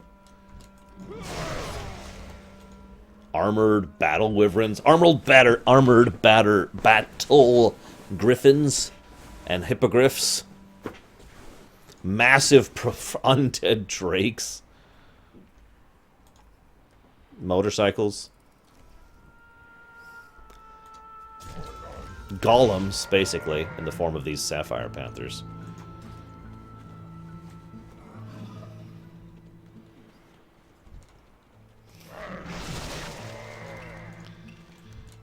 As you slaughter their enemy, the Gelkus clan cannot help but acknowledge your prowess. What?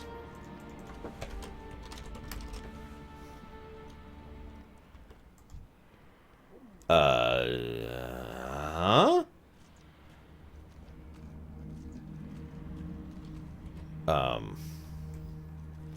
To my knowledge, there's no real restrictions on breeding, Ricky, between the playable races.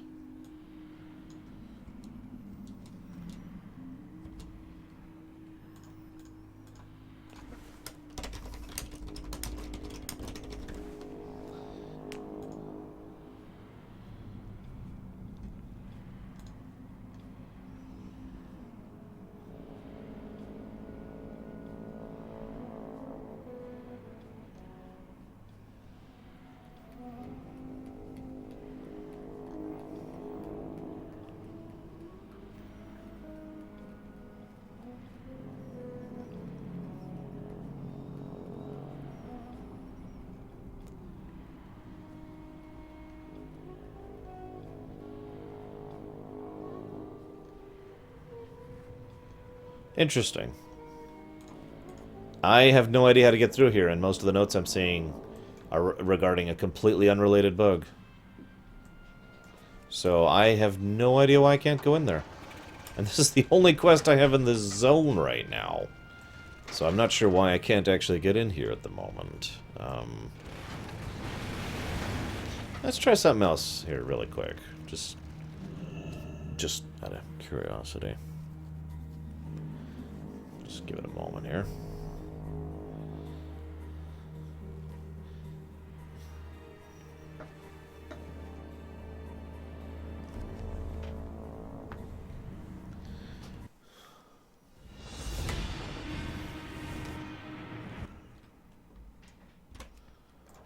Yay! Okay, we can get in. The doors work now. Holy crap. Okay, so now that we're inside... So technically we're actually in Maradon right now. Maradon actually refers to the entire area, not just the specific shrine underneath. Shrines, actually. There's 3 of them, which comprise the instance. Fun fact, Maradon was actually the very first content patch added to the game in terms of new dungeons. So this was a dungeon that was not out in retail. It came out in a patch. It's one of the reasons why Maradon was farmed to crap and back. There are other reasons, but that's one of the reasons. The Maraudine have raided the Goliaths camps for many years, stealing anything they can get their hands on. One of their favorite torments is to take these relics of power what the Goliaths hold, and bring them here to be defiled. The Goliaths clan would be pretty grateful if you were to find and destroy these defiled artifacts. Hey, you. Is it safe for me to leave, Pandoran? Yeah, I guess. I agree with the words of the Kolkor Khan. It's time for ancient grudges. The time for ancient grudges is over. It is a shame that it takes a demonic crisis to unite the tribes. I shall return to my father and convince him to join your cause. You have my word he will comply, because she's effectively going to become the new Khan of the Goliaths. Again, they don't give a damn about gender. Return to Khan Lepra, inform him that the Goliaths will be ready when called upon. Ah! She duplicated herself. Crazy. She witch.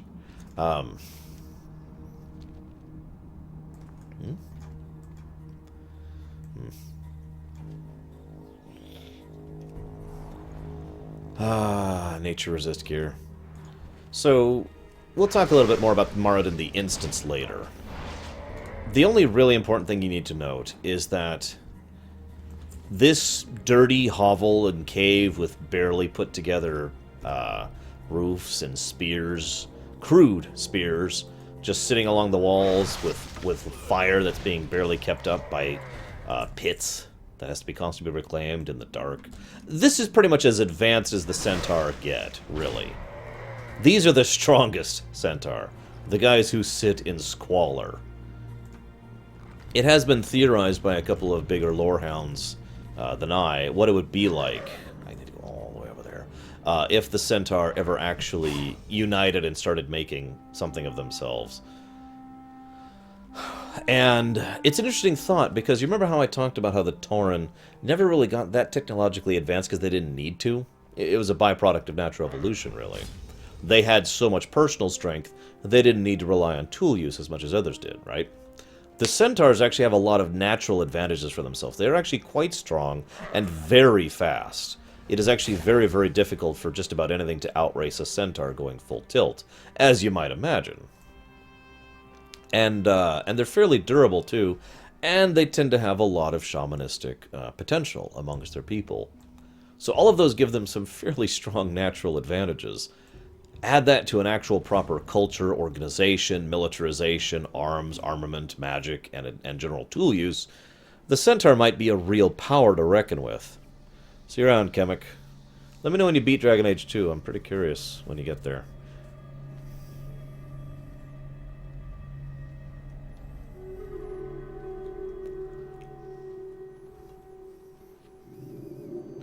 The more I think about it, the more I love the idea of the mongrel horde.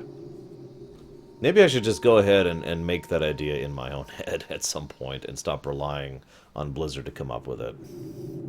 Like I said, I did actually have a Warcraft 3 campaign I was writing about the mongrel horde. And, you know, I never actually finished it. You can do it, Reach. You can strip mine the galaxy. You goblin. The good news is you'll have some awesome music to listen to while you're doing it. Let's see what the straw poll is right now. I haven't actually been checking the results. Wow! 89% say yes, 11% say no. Holy crap. Well, I'm going to leave that poll up for a bit longer. Several more days at the very least. So, if you haven't voted, feel free to get your vote in. If I could, like, link it into the stream so you could click the stream and go there, I would, but I'm afraid you're just going to have to live with me relinking the pole every now and again.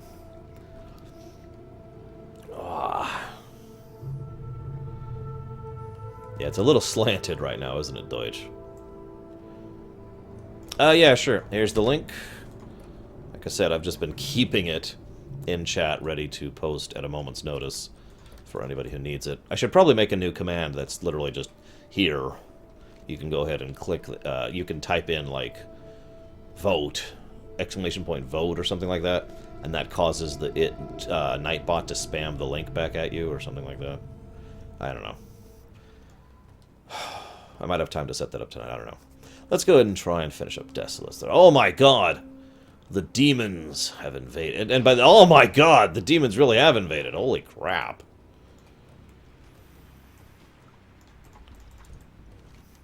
You have done well, Pandaren, and not a moment too soon.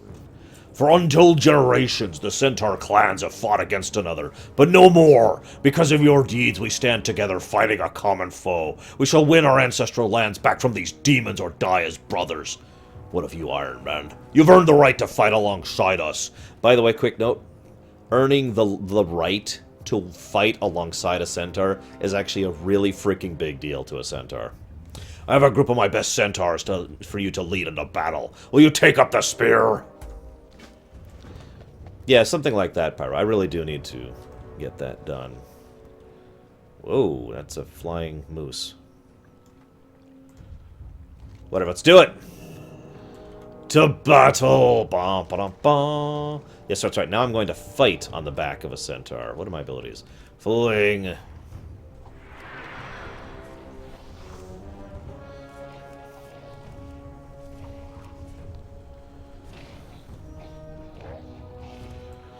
Well, don't forget, Darsh Monster, there's usually some fairly negative consequences for abusing such power. Remember, one of the things I love most about Fel Magic is it's incredibly powerful at the cost of basically killing you using it. Wow, this centaur is actually swimming. Holy crap. What am I linking on forum? I'm sorry, I've totally lost the thread of the conversation there, Deutsch.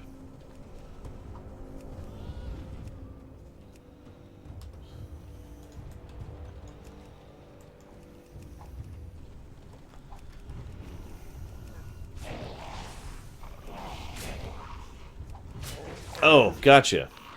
I have not yet. No, I haven't had time to. You know, I really hate to say this, but I'd be doing this a lot faster without the centaur.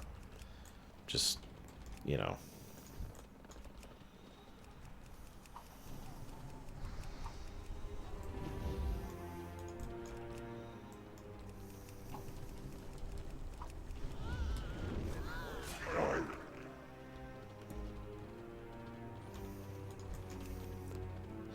So in case you're kind of missing the amusing irony of this situation, in vanilla, on behalf of the Horde or the Alliance, we ended up supporting one of the Centaur clans against the others to bring them to dominance, completely destabilizing the region and ensuring another generation of war. As a Horde or Alliance player in Cataclysm, we completely undo all the damage our vanilla character did by actually uniting the Centaur clans for the first time in frickin' forever, basically. Oh, don't even remind me of that, Hylisk. Don't. Just don't. I mean, he was a fairly interesting character throughout most of Shadow Moon, and then they turned him into a cackling evil villain with no anything. He's Ner'zhul. He's not a cacklingly evil villain. He was never a cacklingly evil villain. Well, at least not when he was Ner'zhul. But whatever. Whatever, Warlords. Moving on. So I do like how we're kind of cleaning up after our vanilla characters here.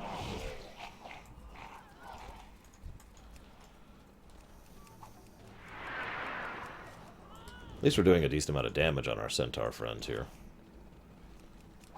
I do find it interesting that even though we probably get some of the credit for, you know, uniting the centaur tribes, as she pointed out, the daughter, whose name I can't think of all of a sudden, It took a freaking demonic invasion of some of their homes in order to finally kick them into gear. This used to be the Magron home right here, this area.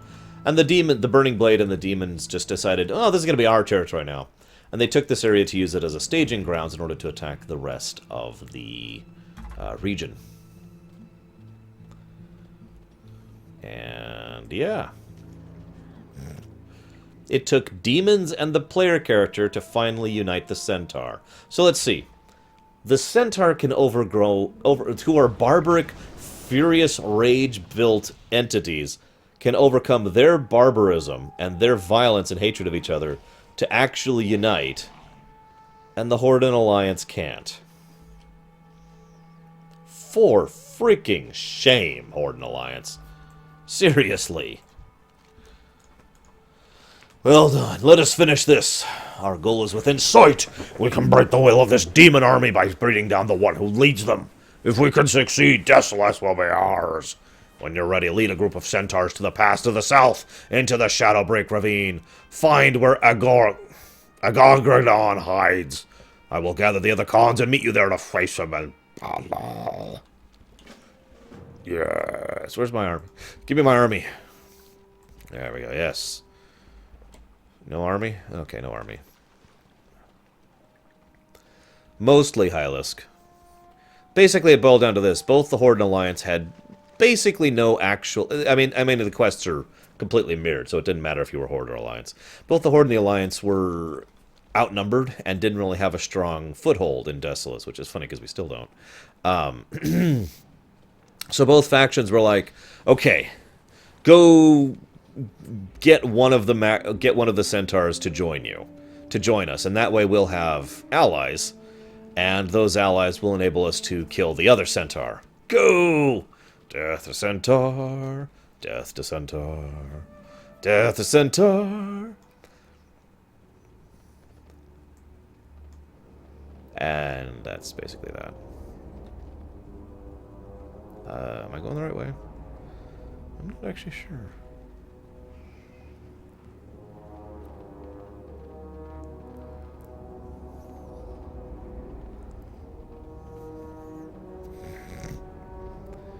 Indiana Jones, appropriate for all situations.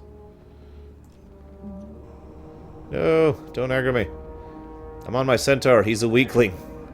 No, you dazed me, you dazed me.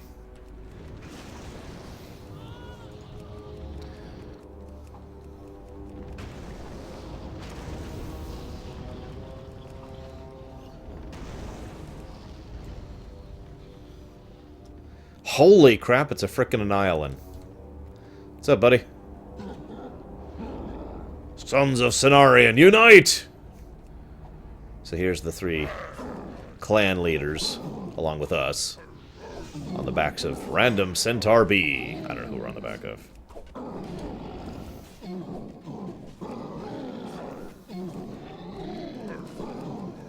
No, we're actually riding on the back of a centaur, as you can see here.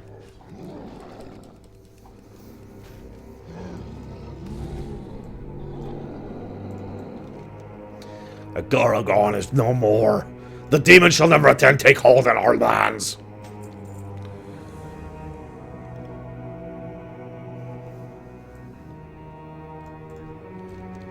Whoops. And that's our go-to to Farilas. Let's get off this guy. So that's actually basically it for Desolace. There's only a few stray quests we didn't do here. But there's one thing I really want to show off before we go to Maradon.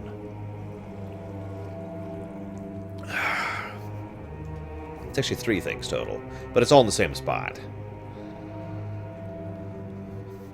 Well, if it's anything like a Turkish delight, Darsh Monster, then I'm all in favor of it.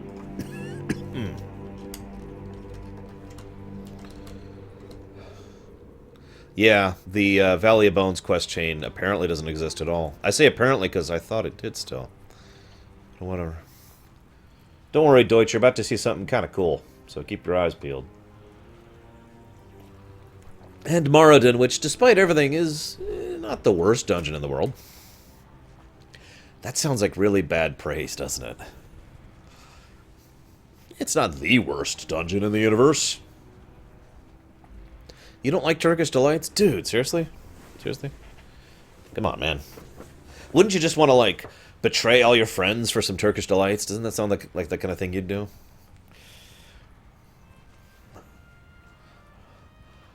I actually do really like Turkish delights, though. Of course, I have a sweet tooth the size of Jupiter. So this is the Valley of Bones. You'll notice there's a lot of dead here. Once upon a time, the Scarlet Crusade sent you here. There's also a few outcast centaurs here. Only a few. These are the centaurs who practice necromancy. They are hated universally by the other centaurs. That's the first thing I wanted to show off to you. You're looking at the second thing. Let me try and get as good of a shot of it as I can here. That's probably as good as we're getting. These are called the Twin Goliaths. If you can't tell by the size of the centaur in the thing's mouth, they're frickin' huge. They're still armed and armored, if you're paying attention, too.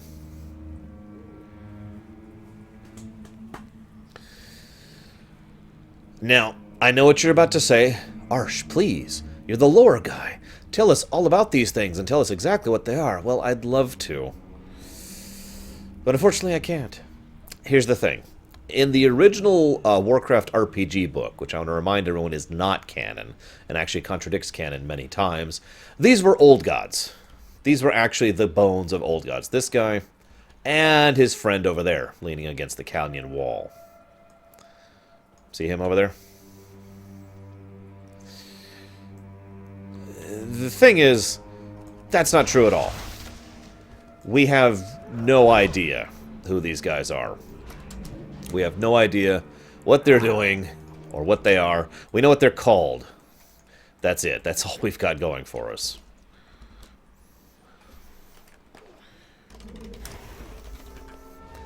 I really wish I could tell you more about that. But I can't, because there's nothing there to be told. There's just these giant freaking minions. Now, I could speculate, but we have no confirmation of what these things are. Now, the most predominant theory is these are... Okay, so you remember... oh, what's it called? The guy in Darkshore. Sogoth the Slitherer. That was his name. Part of the theory is that these are other massive, empowered... old god minions, like Sogoth the Slitherer was, because those kind of guys are huge and very powerful.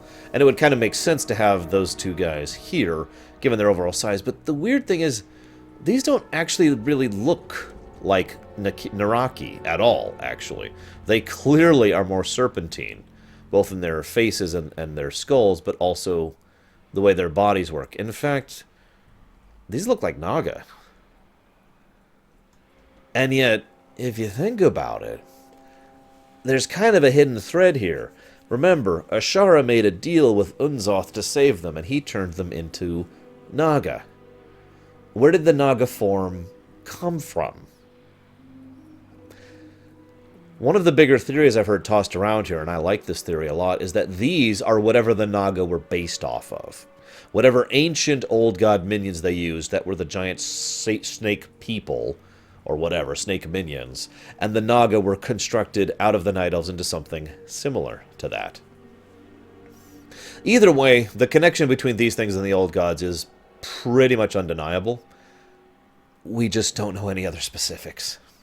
And even that connection between the old gods, I shouldn't call it undeniable, it's just the most likely possibility. It is still possible these things have nothing to do with the old gods. But I kind of wanted to show those off for some fairly obvious reasons. When we first got here, when Pax and I were first doing these quests for the very first time, I literally stood here for like an hour debating what the hell these things were. You know, just, yeah. Yeah, the fact that they still have their giant trident and their armor on is interesting. Also, if you kind of notice, their armor is pierced in a few points. Like... here, you see that? There's what looks like arrows, or actually, I should say harpoons, in their armor. Up there, too. So. That's actually it on this character. It's time to go to Maradon and finish up the zone. So Maradon actually has 3 wings to it. It's one of the bigger reasons why Maradon was so hated back in the day, aside from the fact that it was long and kind of complicated in design, was the fact that it's like this. It's like an 8, is its overall design. Because there's the one wing over here, which is the orange wing, and then there's the purple wing. Purple wing's actually really short. Orange wing is quite large. Whoops. Over here. And, so, you know, big old orange wing, smaller purple wing, and then there's like this circular area, which is the life area. I didn't hate Maradon, but I knew a lot of people who did. Because of the reasons I just mentioned. So in we go.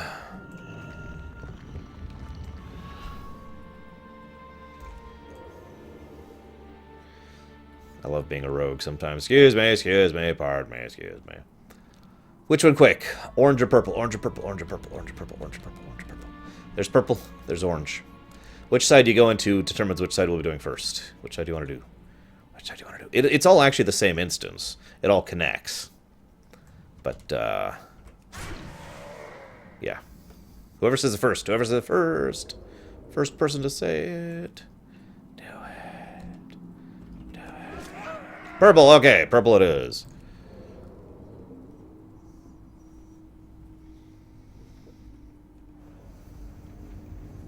Several people say purple. There were actually a lot of quests for this overall area. Mostly having to do with those guys. And taking out the cons and all sorts of stuff like that. There was a bunch of quests here that had a surprisingly small amount of lore, despite the number of quests. Most of these quests were also very, very annoying.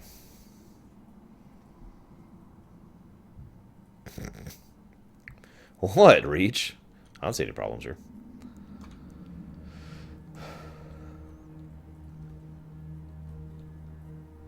I'm trying to remember the purple entrance. It's actually been a little while since I've gone in purple. When we used to do this, we'd go in orange primarily because A, there's more bosses on the orange side, and B, orange bosses usually dropped more nature resistance gear. There it is. I was right. I was right. Go instincts.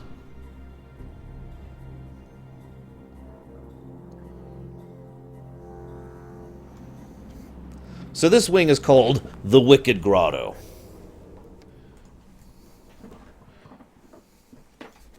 Also known as Purple Side. So, a voice speaks to us in our head. Tamazot, I require your assistance immediately.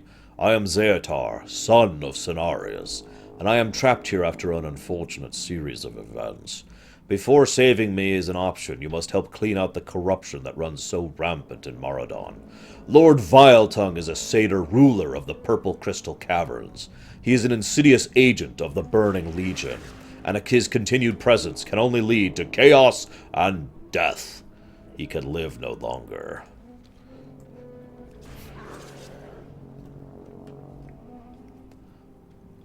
So as you can see, despite the fact that this is a big, big deal to the centaurs, there's tons and tons of demons in here.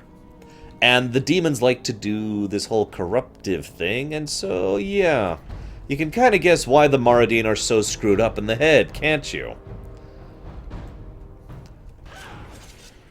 Keep in mind that based on what we can understand, there are effectively two factions of groups in Maradon, not counting the centaurs themselves. Those are basically non-relevant. So there's the corruptive demonic forces, who are here to corrupt and enslave and just make everything worse. And then there's the more meaningful or peace-loving factions who are under Theradris, who, well, normally I'd call her a minion of the old gods, but actually that's not really how that works.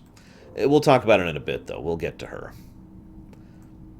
But yeah, the minions of Theradris and the minions of the Burning Legion are basically an obstacle to each other. Also, there's a goblin in here. Mine! Mine! Mine! Gizlock is the ruler of this domain! You'll never reveal my presence. You'll never get my shield to drop either. So that was Gizlock there. Tinkerer Gizlock and 5 other gem hunter types snuck into Maradon to mine its highly prized crystals. Their plan went horribly wrong when the satyrs slaughtered everyone in the party except for him. The goblin, trapped in the caves and driven to the brink of madness, sees himself as the subterranean region's new ruler. Poor guy. It's not often I feel bad for a goblin, but seriously.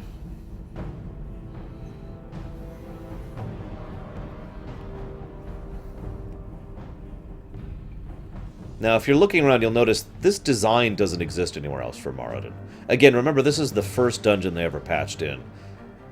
Despite the large number of people who actually had negative things to say about this dungeon, I will give them at least one bit of credit. Whether you like it or not, you have to admit, they put a lot of effort into Maradon. It would later show when they made the next dungeon that they would patch in, Dire Maul. But for now, let's take care of Viletongue. The Satyr Lord Viletongue journeyed into Maradon's depths after hearing of its corruption.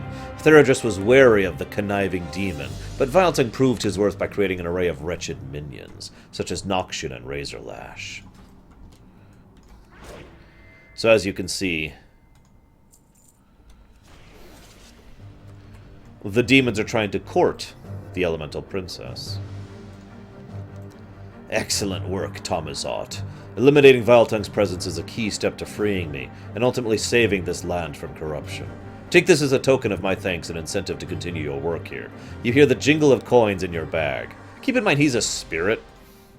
I mean, I guess that's not really a big detriment to him. By the way, this is what Maradon looks like. You can kind of understand why a lot of people would get lost in this dungeon. Because, you know... Yeah, anyways. This is literally a waterfall of continuously maintained poison.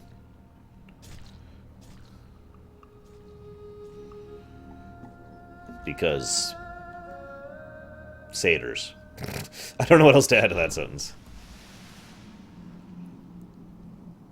Imagine if instead of water, it was literally just a non-stop stream of arsenic or something like that. That's pretty much what this place is. And how bad it's gotten underneath these satyrs. Right, I keep forgetting I took this talent just for the Lorerun. I literally got this talent just for the Lorerun. I need to keep using it. So this is the orange side. The orange side is rotting and plagued and death and yeah, it's unpleasant. This is Razorlash. Razorlash was made to accompany Noxian through Maradon. In time, this new creation became one of the princess's most cherished servants. Razorlash constantly wanders the caves alongside Noxian, using thorny tendrils to shred any untainted plant life it can find.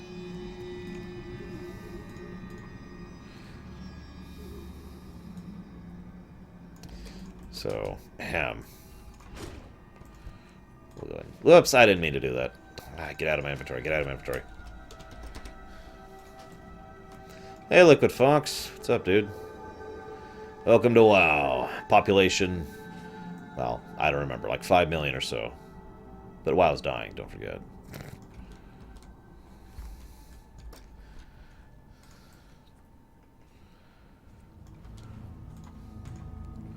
Now up here, though, this place just is gross. I mean, I get that this is kind of what this would look like even if it wasn't corrupted. But this is corrupted and also gross.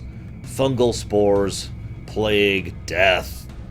Some of the ideas they did in here graphically would be recycled later on for the Plague Wing of Noxoramus to get across this idea of just rotting, festering muck and noxious blech. Noxian is a living embodiment of corruption. Theurgis ordered her ally, well, Lord Viletongue, to create this putrid elemental, to be a powerful servant and a loyal pet, to ease the princess's loneliness. That'll be important in a moment. Noxian spreads its corruptive essence into the areas of Maradon not yet withered under the malign influence. Oh yeah, by the way, so you see do you see the ceiling there? Just look at that. Look at it. Look at it.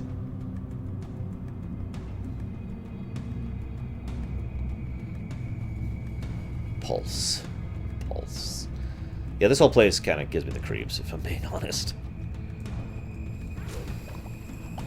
Why am I checking for loot? We used to farm the hell out of Noxian because she dropped several rather nice nature resist pieces, which were pretty much required for Encourage. Go figure. What we just killed was literally a poison elemental, by the way. I'm... What, Reach? Why wasn't dying? It was a joke, dude. And yes, Rory, I've heard you mention that more than once in the past. Oops, whoops, whoops. Wrong way.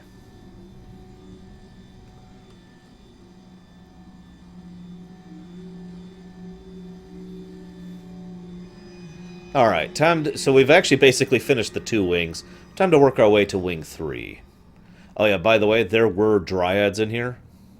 What do you think happens to a dryad when you completely poison its entire environment? Yeah, they're not really what you'd normally call dryads anymore.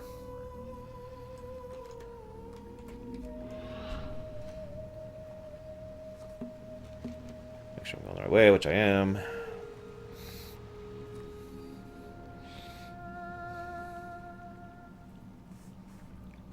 Right, Schmeidolf, excuse me. WoW died the moment moment BC came out. There we go. So here's Celebrus the Cursed. We actually usually have a really big quest chain to come in here and find this guy. He's one of the keepers of the grove, obviously. See, Celebrus is the nephew of Zeatar. Zeatar being the one who died in here all that time ago when the centaurs killed him. Upon learning of his uncle's tragic fate, the noble Celebrus swore to free Zeatar's spirit. Yet the keeper of the grove was not prepared for the horrors that awaited for him in Maradon's shadowy corridors. The dark energies permeating the area quickly overcame Celebrius, filling his heart with uncontrolled rage. But it's okay, because we redeem him. At last, I am free of the corruption that once bound me to this place. Please tell me more of Maradon. Long ago, my dryad sisters and I entered these caves to free the tortured spirit of my uncle Zeatar. But the corruption had already spread through these caverns, soon overcame us, and we too fell. We were destined to wander these passages, the toxins poisoning our minds. Although my spirit may now be at rest, I know I have failed in my mission. It is a great sadness I must spare. By the way, this is just really how messed up this whole area is. Most of this corruption is physical. Literally poison and toxin and spores. As opposed to, you know, old god magic or demonic fell power or anything like that. Ah, Zeatar. He looks away. My father, Remulos, tried to stop him. Zeatar was headstrong, and when he fell for an earthen elemental princess, my father knew their union was cursed, but Zeatar refused to listen. The centaur are the result of his mistake, and they are born misshapen and hateful. My uncle Zeatar was killed by his own kin. The evil princess Theradris still guards his remains. Tell me more about Remulos. You ask of the sons of Cenarius, Remulos and Zeatar. My father, Remulos, was strong and beautiful, and my uncle Zeatar was cunning and slight of build. While they were respected equally, Zeatar always felt he could never quite compare to the glory and attention he thought Remulos had. After my sisters and I were born, the Dryads, Zeatar, blinded by his jealousy, set to outdo his brother. He was the creator of his own end. The sadness it brings me has never lessened, even as time passes. And you're welcome, Fuke. I don't know what for, but you're welcome. That's kind of my point. Corrupted mind poisons are horrifying and just ugh. But I do like that it's not old magic for once. So given that whole toxic, noxious area, now that we're going deep into the heart of this place, you'd probably imagine it's some really terrible, disgusting place. But this is actually where life flourishes down here. It'll be more obvious why in a little bit. But this is where things are actually, you know, naturally beautiful. And also really, really irritating if you happen to be a caster type. Do not be alarmed, Blood Elf. I am Zeatar, son of Cenarius, and I come to you for your assistance. Long ago I made the mistake of mating with Princess Theradris, a powerful earth elemental, aligned with the old gods. Just Theradris again, not Therazane. Our children, the centaur Khans, turned on me upon birth and slew me mercilessly. Now Theradris' taint runs deep and threatens far more than just Maradon. Yes, she has 3 heads, before you ask. Or 3 faces. Come slay her and free my spirit so we may restore Desolace to a place of verdant life and promise, as Cenarius would want. Hey, War Wager, we're at the tail end, but hi. But as you can see, this place is actually quite beatific, really. Theradris, under some circumstances, did need 2 tanks, yes. Because of the knockback thing she would do, which was also a de-aggro mechanic. There's also... This place is actually quite large for having only 3 bosses, I think. And most of them are optional.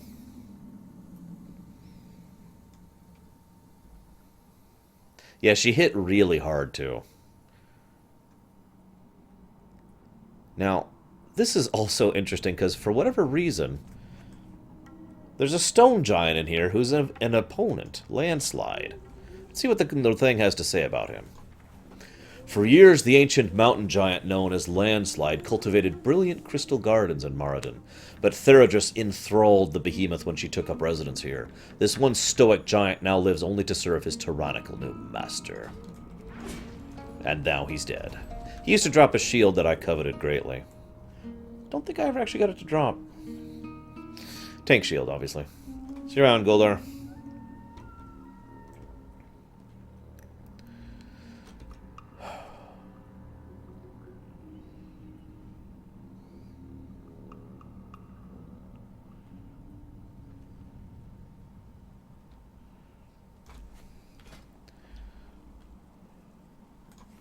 I'm going to go ahead and talk about Rotgrip. I'm just not going to kill him, because it's kind of out of the way. Rumor has it that Rotgrip dwelled in Maradon's subterranean waters for millennia.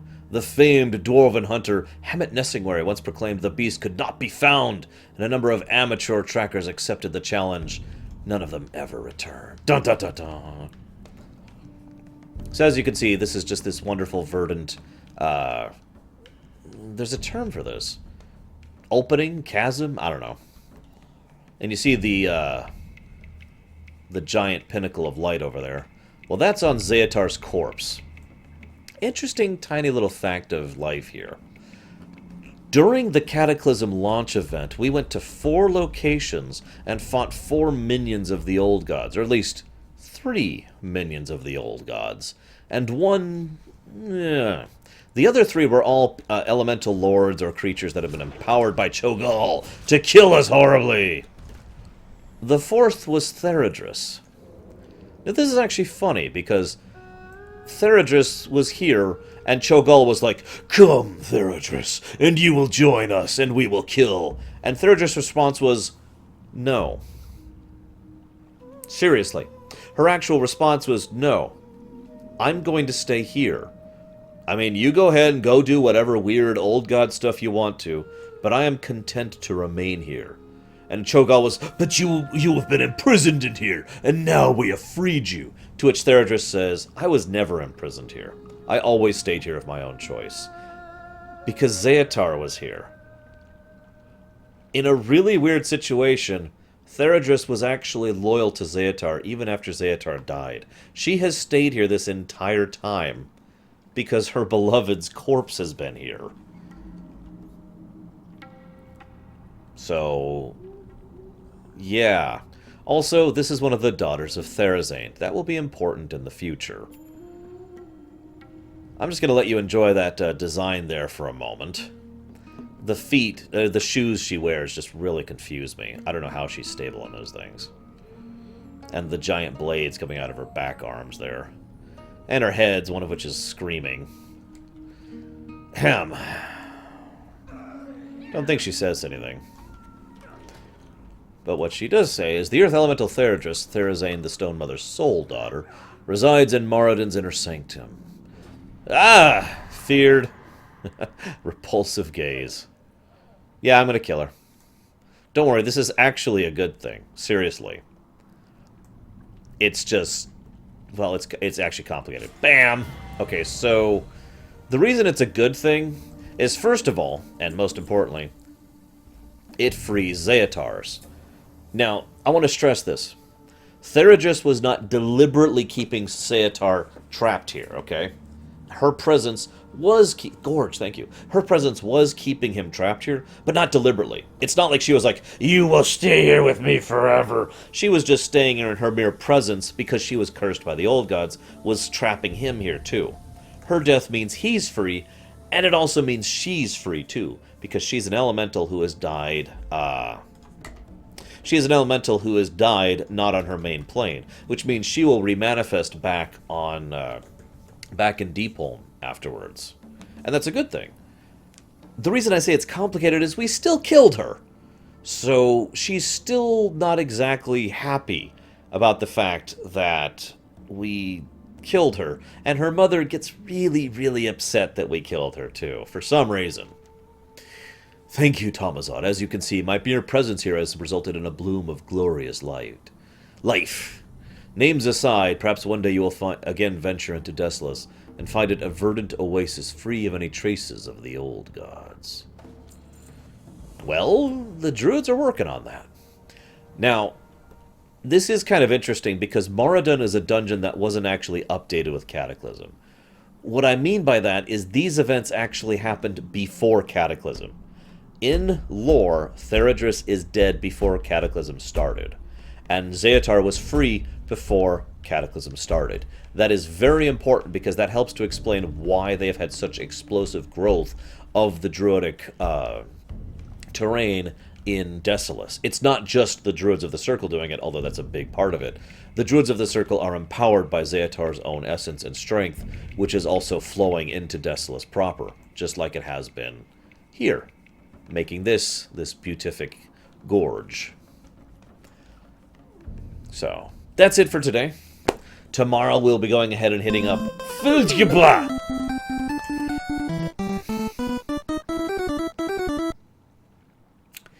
Tomorrow we will be hitting up Farilas, and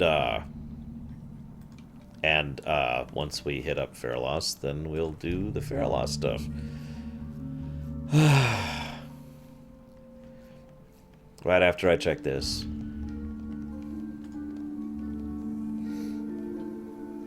Apparently this is going towards the Reach suit. So thank you, Deutsch Network.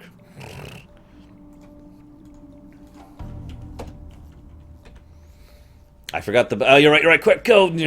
Gotta kill Rock Grip really quick. Gotta kill Rock Grip. It's okay, it's fine, it's safe. Jump! There he is, quick! Gotta kill him, quick! Oh god, why can't I swim faster? Why do I swim slowly? Slowly. Quick. Almost there. Fling! Oh wow, it didn't one-shot him. Okay, we did it. Whew. Okay, we're good, guys. Good night.